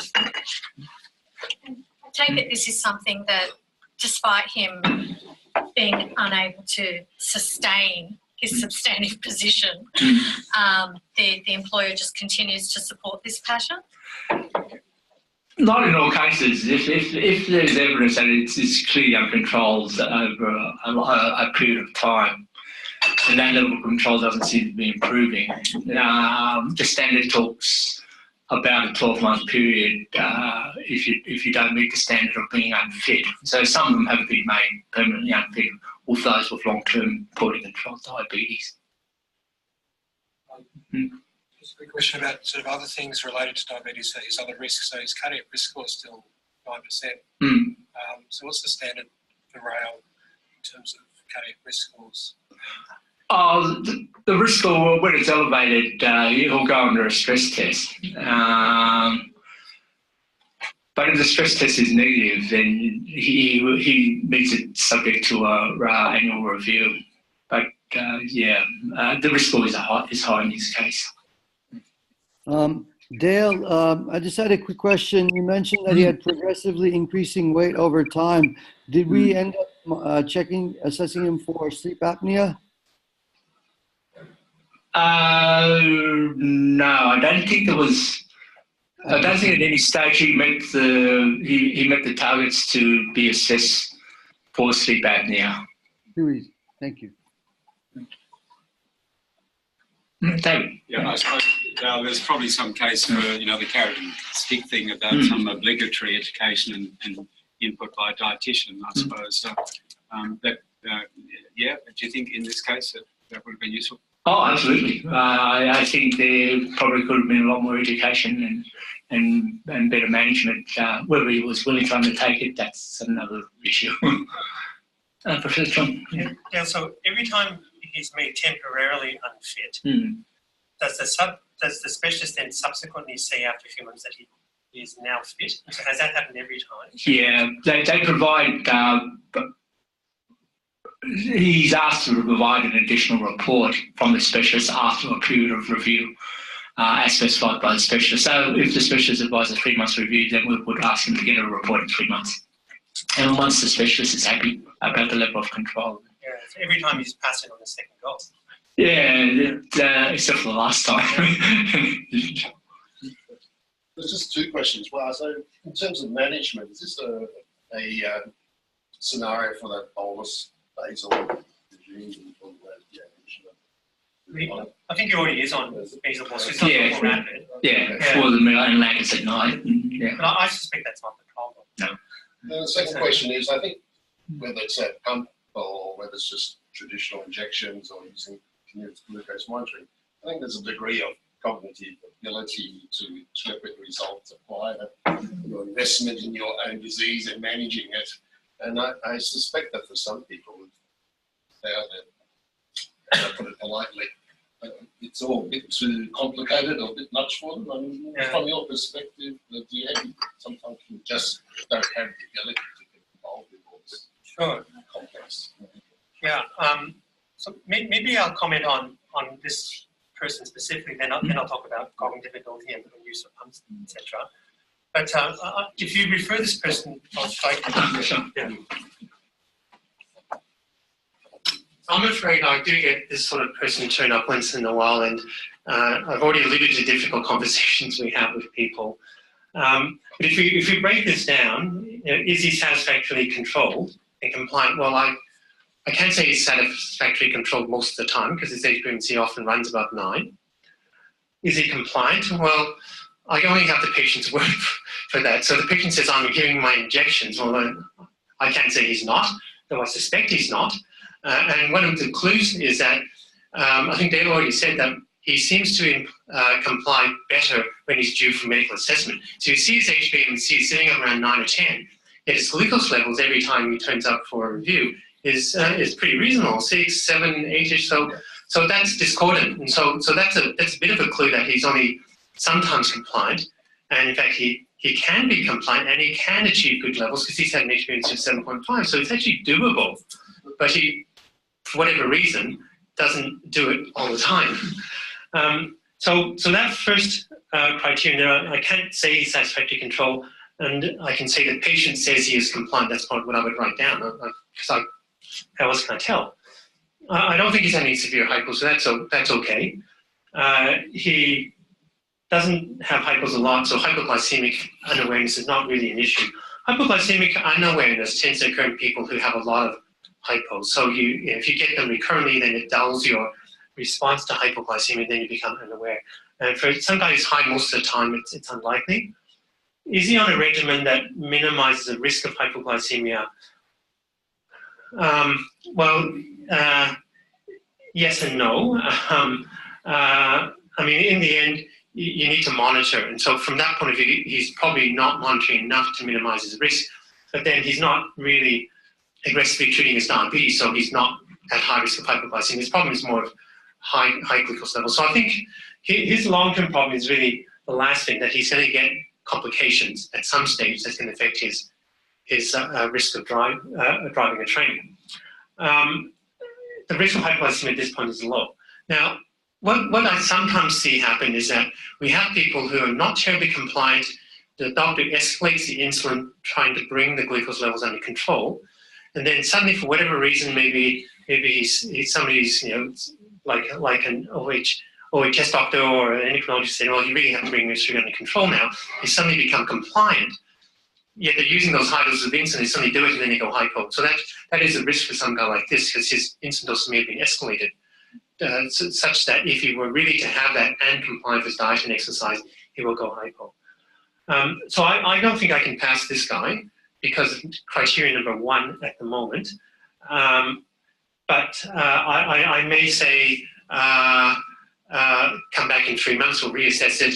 And I would probably, I think it would be really useful to know his past history, because if this is the first time he's come along, I would know that he's seen all these other specialists and been pronounced unfit on multiple occasions, but I never get that history. And I don't know whether you guys would ever provide it if you're asking for a report. I don't see that provided from the insurers, but it would be really helpful. And really, I should say, you have to come back and see me every 3 months and maintain that level of compliance. So I do that for some people for driving, because I've got a few who do slacken off after a couple of months, but if you come back repeatedly, then they do seem to comply a bit better. Coming back to Ian's question about CGMS and pumps and stuff, so probably not suitable for him, but in general, using a pump requires a lot of work. And some people think that this is the magic answer to fix their diabetes because they're insured, the insurance will pay for their pump the first time, and then it's set. Even if you have the closed loop pump, it requires a huge amount of work. So you have to be able to insert the infusion sets. They have to be replaced every 2 or 3 days. That's not that easy. Then you've got to connect. You've got to change the reservoir. You've got to be able to input your glucose levels, input your carbohydrate. So all of that requires some ability to think about what you're eating and what you're doing, and then you've got to have the dexterity to manage it as well. So there's cognitive ability and dexterity. So pumps are not the magic answer for everybody. So you have to have somebody who's reasonably well educated and has the ability to think through what they're doing, and then has the dexterity to manage all that sort of stuff. I was telling Ian about a patient earlier on who was in hospital who's actually put in a complaint because he says, well, I'm not being given a pump, even though I'm insured. And this guy has got terrible diabetes, doesn't look after it, has had multiple digital finger digit amputations cannot really even manage subcut injections. And yet somebody's told him a pump is the magic answer for you. And so he's insisting on getting a pump. And so it's actually unsafe for him to have a pump for multiple reasons. And so when we make these recommendations, we have to be careful that we're not giving them false expectations that things are going to be fixed. In fact, running a pump is much more work than giving subcut injections because you have to test, you have to count your carbs, you have to do all this sort of stuff. And for somebody who wants just a set and forget sort of solution, well, a pump is not that. So people have to understand and have realistic expectations. Yeah, I've just got a question about the other medications that he's taking. Yeah. Is there an argument in somebody that clearly is struggling with their use of insulin to have another look at what else they're taking, and would that help?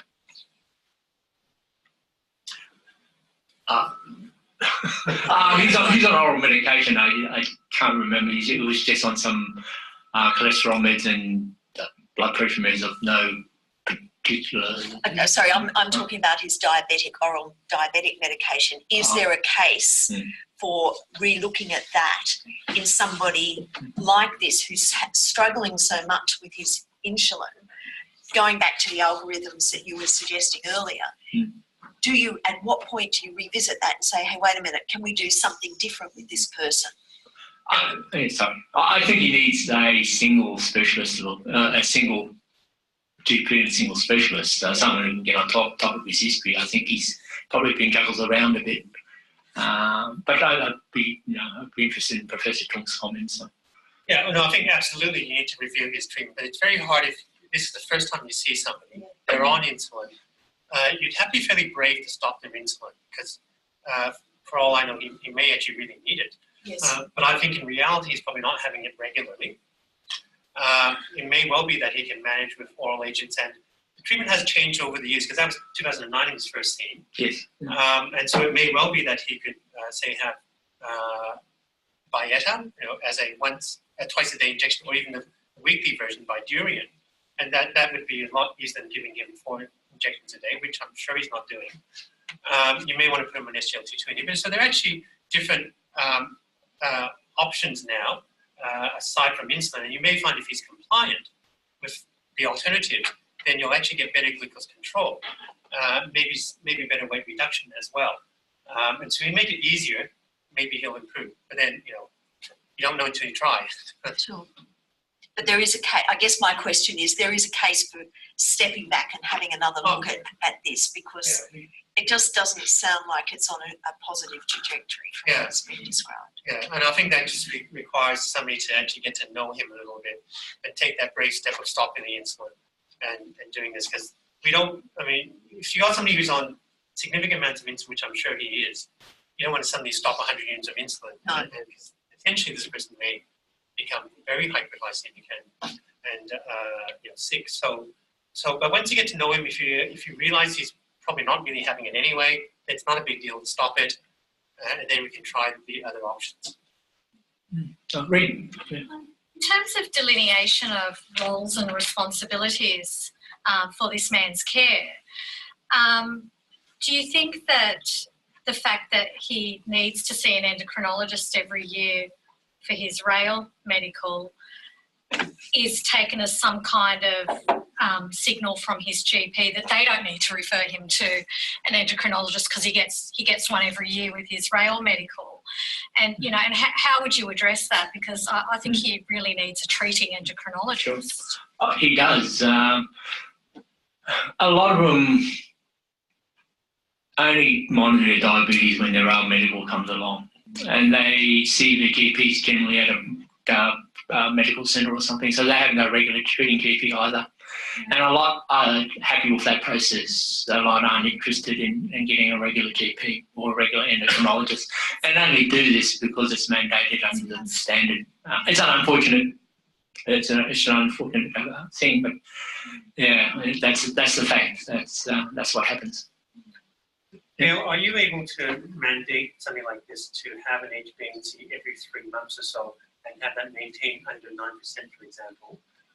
So you give them a conditional pass so that they can work, and then you just have to keep on showing you that they're under control. Yeah. So it's an annual, doing it 3 months. Yeah. It could be a recommendation. It just depends on how. It would just mean they get reviewed more regularly, but we probably couldn't keep that up long term. It would probably be during a period of instability, just to demonstrate that they've become stable. And once they're stable, they probably would drop back to their annual reviews. Obviously, we would reinforce trying to see the GPs and things regularly, but that may not happen. Judy. Is there going back to this question of cost, is there a financial issue that impacts on these guys, not their work, but the cost of managing their diabetes? Is that influencing what's going on here, do you think? Sorry, I'm not quite sure. We've heard a lot about the cost of various options for the diabetes. Now, this guy presumably has to cover the cost himself. Is that part of what drives people's lack of compliance because of the cost? I think cost is only part of it. There's a degree of apathy. There's a degree, something that it's only diabetes. Some of them don't take a deep involvement in managing their diabetes. Yeah, it's not only limited to their diabetes. We see it in heart disease. Certainly we see it in the sleep apnea group. So yeah, it's not only cost. It's how they approach it and how they think about it. I just wanted to make a comment, just having done the rail medicals before, is I find that the rail workers, they either see this as a value for themselves, and then when they're told that they've got a problem, then they'll go and deal with it, and then you see them a year later and things are better.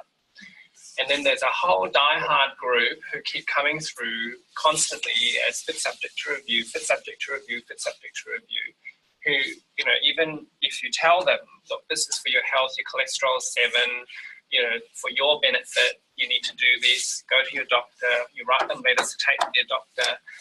But their whole mindset is that this is done to me. They're only here for the work medical, and year upon year, you see the same thing, not dealt with. And I don't know how you can break that kind of thinking, because they just really are not engaged in their own health at all. And it's almost opposite, that they actually become more belligerent about it. They see it as a punishment. Yes. Yeah. But they're actually punishing their own health. Yeah, and that's the picture we get. And again, I say it's not only for the diabetes. Certainly, a lot of them approach sleep apnea the same way. Very apathetic. Very. I'm only using this because I have to, and that seems to be a common thread amongst a lot of the chronic conditions that we see. Hi, Dale. Just another question. What has the union input been with regards to these types of issues? Sorry, I'm not aware of the union input. What do you mean? How do they frame the... What do you mean by union input? Well, have they been supportive of the standard? Have they been neutral or antagonistic to this, like in terms of their advice to their employees to maintain compliance? Generally supportive. Okay, that's great. The union isn't the problem. They've been nothing if not supportive. Excellent. When workers go to complain to the union, they're generally told, just do what you're told. That's good. What's the take-up rate of, say, health and wellbeing programs, say, a month? Depends on the program. We've recently run a sleep health program that's been very successful with over 1,000 people participating. At the same time, we've had dietitian, because the diet of a large proportion of our workforce is pretty poor, and the uptake of that was almost negligible.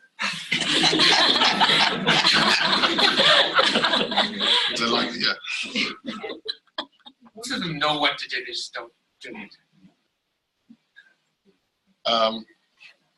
Exercise programs are generally popular.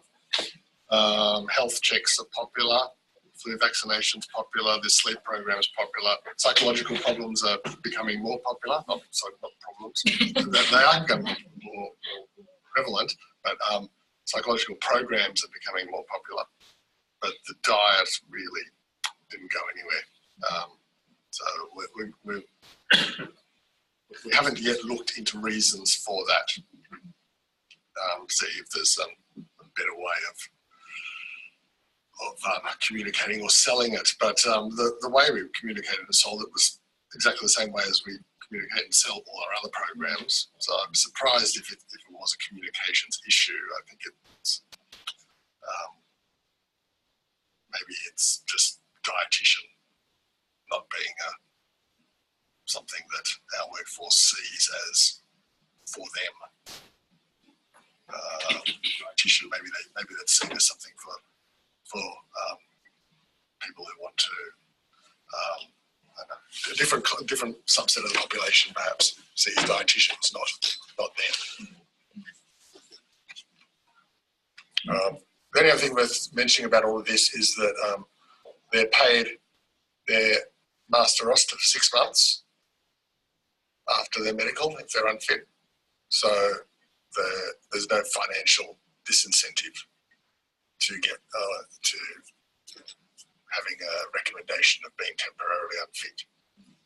But we do look at the overall pattern. So someone who's got a history of being unfit every year for 3 months, so that means they're unfit for 25% of the time, at least. And on top of that, you would add in their other sick leave for various other things. So there have been instances in people where this happens, where we have medically retired them because if someone's off and unfit for a quarter of the year, I don't think they're fit for their job. Thanks, Amar. Anything else? I might just comment a bit more about cost. Sure. So, in Australia we have the National Diabetes Services Scheme. So for basic diabetes care, the cost is not great because the testing strips are heavily subsidised. If you buy the standard 100 strips from a chemist, it's going to cost you about $60 or so. But under the scheme, it costs, I think it's about $7 now. So it's very heavily subsidised. So testing is not a huge cost, unless you want to get into fancy things, which then will be expensive. The medications, metformin is extremely cheap, so it's like $5 to $10 for a month's supply. Now, if you get to newer agents, then you're going to pay full script price, which is $30-something now. And so if you're on multiple agents, they can add up a little bit. Insulin itself is very cheap, as you get 25 ampoules of insulin on a script, and that usually lasts you for a long time unless you're on huge doses. So I don't know how much train drivers get paid, but I imagine it's enough to pay for the medications comfortably, as long as you follow PBS guidelines. And testing is really shouldn't be a barrier in Australia. Sure. Thank. Okay, thank you. Sorry, Louise. This is probably more a question for Aman. Do you think there's a cultural change in the age demographic? So some of the workers we're talking about here, where you've got issues with compliance, do they tend to be a more middle-aged group, and perhaps a younger diabetic is a different subgroup? Yeah, the recalcitrant ones do tend to be older male, and the workforce is still very male dominated. The recruitment is actively trying to increase the proportion of females in the workforce, and that is happening, but it's because it's starting from such a low base. The proportion of males is still extremely high. And it may well be that in another 20 years, when people that have come into the industry with these medicals being the norm, and that don't see it as being something imposed on them. They are the bulk of the workforce, and those people that are currently older and that smaller percentage that see it as a punishment when they've all retired, perhaps compliance will be a lot better. But the fact that they get paid their master roster for 6 months is a problem. Is not a problem. It is a problem. It is a problem. There's always going to be some people that are non-compliant. There's always going to be some people that are quite happy to not do their job for up to 6 months every year. When there's no financial penalty, then that's a potential driver of proper behaviour that you can't use. We recently had someone that wouldn't comply with some part of their medical assessment, was point blank refused, and even though it was within the 6 months, he was put on base pay because he was clear-cut non-compliance, and then it took 2 days after that for him to comply. So it was just stubbornness. I just might contrast with pilots. So in Australia, like America at the moment, you can't be an airline transport pilot with type 1 diabetes. It's a showstopper. Or type 2 requiring insulin. So basically, if you need insulin, you can't fly as an airline transport pilot. You can do private pilot flying, so you can fly yourself around and some friends, but you can't be an airline transport pilot. Also, one of the requirements for CASA, the regulator, is whether you're type 2 or type 1 diagnosed, you do need to show evidence that you have undertaken a diabetic educator or seen a diabetic educator. So that is a requirement. Their hemoglobin A1C level is 7.5%. Has a bit of angst for some of the regulators in that they've set it a bit high, because obviously, as the graph that Lars showed, they want to lower the risk of hypoglycemia. But at the same time, they worry that by setting a relatively high level, that the pilot might come back in the future and say, well, I developed dental damage or complications because you allowed a higher level of hemoglobin A1C. So that's some of the things they think about. So it's a bit more prescriptive for flying. And they also need to show their hemoglobin A1C every 3 months. It's quite prescriptive. And even if you fly as a private pilot on insulin, there's quite a involved regime involved. So I'll just show that there's a bit of a contrast amongst the regulated safety critical workers. But for a doctor or nurse, there really is no standard as such.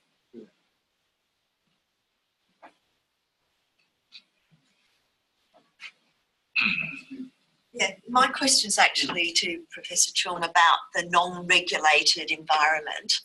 And I'm thinking emergency services personnel who are not regulated by a rail standard or a CASA or anything.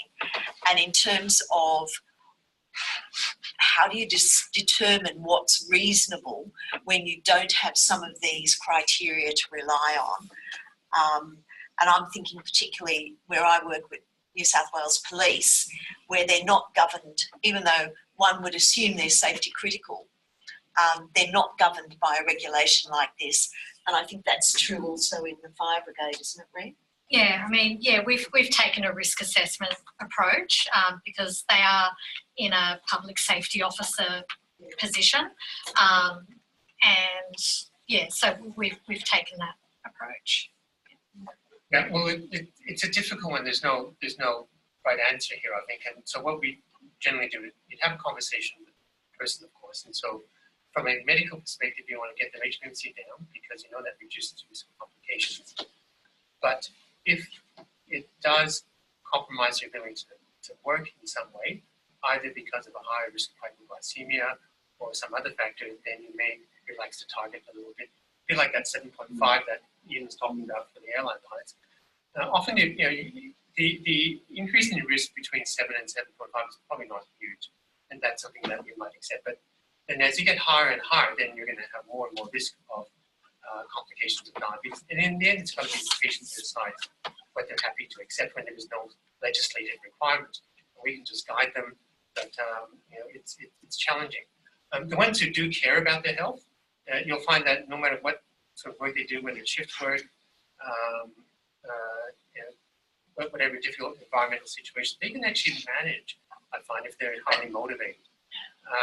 It's ones who are only semi-motivated where it's a problem, and probably feels like no matter what you do, you're not going to get good control anyway. So, I think there are actually very few occupations where you cannot maintain reasonable glycemic control if you are willing to put the effort into it and you have the equipment to help you with that. It's whether people are motivated enough to do all that is the question. In regards to emergency services workers, of course, if something goes wrong, then the consequences may be much greater. We were talking earlier about safe policemen. You can have good control normally, but what happens if there is a situation where there is violence and physical contact, and you displace wearing a pump that's probably not entirely safe for a policeman? I think there's a risk of somebody tackling you or whatever, and then you may end up having a incident for a while. An hour or two doesn't really matter, but if it's longer than that, that can be a concern. And I once went to court for a prison officer who was on insulin. She only had type 2 actually, but they said, what happens if there's a hostage situation and this person is unable to have insulin for 2 days or something like that, what can happen? And so these are all probably unlikely scenarios in Australia. But if you go, you can always find a situation where yes, it will be a risk. And so I guess we just do the best we can. We can say if the risk is low or high, whatever. And I try not to say this person cannot work unless there is some clear-cut reason why he cannot. I just try to state the facts, and then I'll leave it up to the authorities to decide what they want to do. I think sometimes that falls upon your head, doesn't it? Because it comes back to you to make that decision. And ultimately, it's the employer that sets the bar for risk and what level of risk they're willing to accept. And it's our job really to outline those things are. Certainly for firefighters, our challenges are, on the issue of insulin, our challenges are unpredictability in terms of timing and duration of energy expenditure, and meals and glucose monitoring. There's a high degree of unpredictability because they have to be in a constant state of readiness. And then in terms of managing a hypo, should it occur, so there are conditions that can increase the risk of having a hypo or the likelihood of having a hypo. And then there's the opportunity to really stop whatever it is you're doing immediately and address a hypo. That's not always practicable if you're, say, in a structural fire or a search and rescue, to extricate yourself immediately or remove protective gear in an environment that's immediately hazardous to life. So they're the challenges, and to be honest, we've taken quite a conservative approach. Yeah.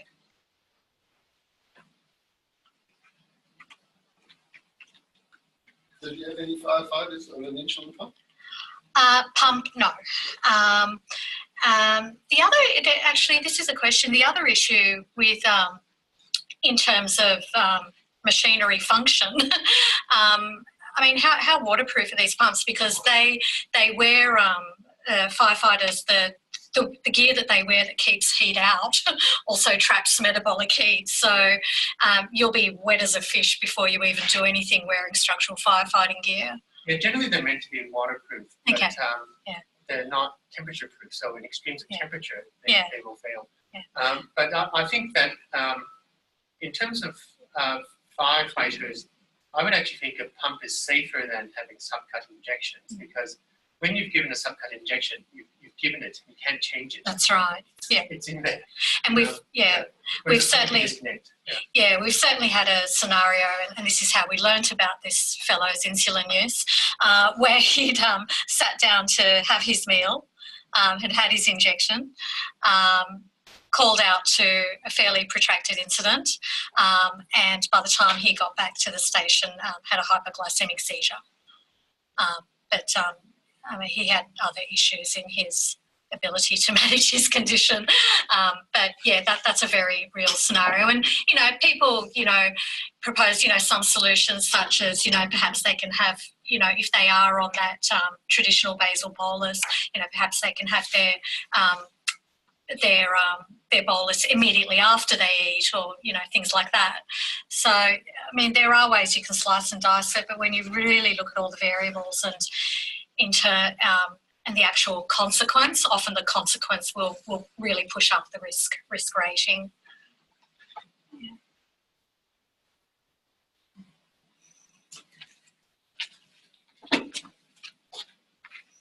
Were there any questions from anyone on audio-visual?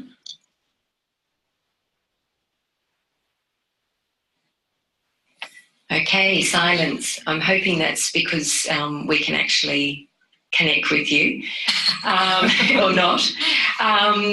I'd like to say thank you to all the speakers. That was a really excellent presentation, very practical and informative.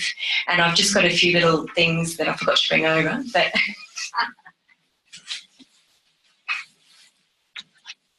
I'll stay away from the mic now. So Ian, thank you so much for helping out today, and a little letter for you, and Dale. Yes, make sure I give you the right one. And Professor Chong, thank you so much, and a little bit for Thanks very much. Thank you. Thanks. Great.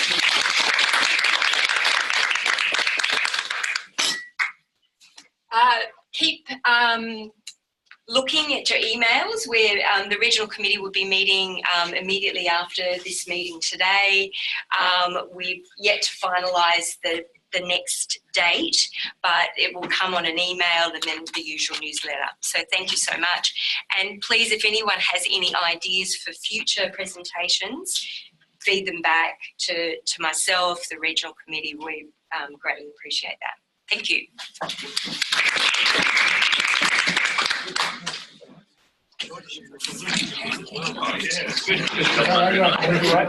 Yes. That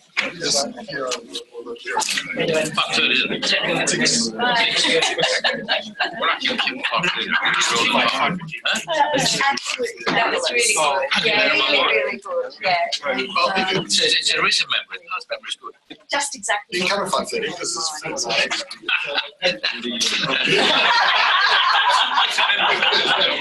Watch out. Watch this space. Show the reaction. Yeah. I can't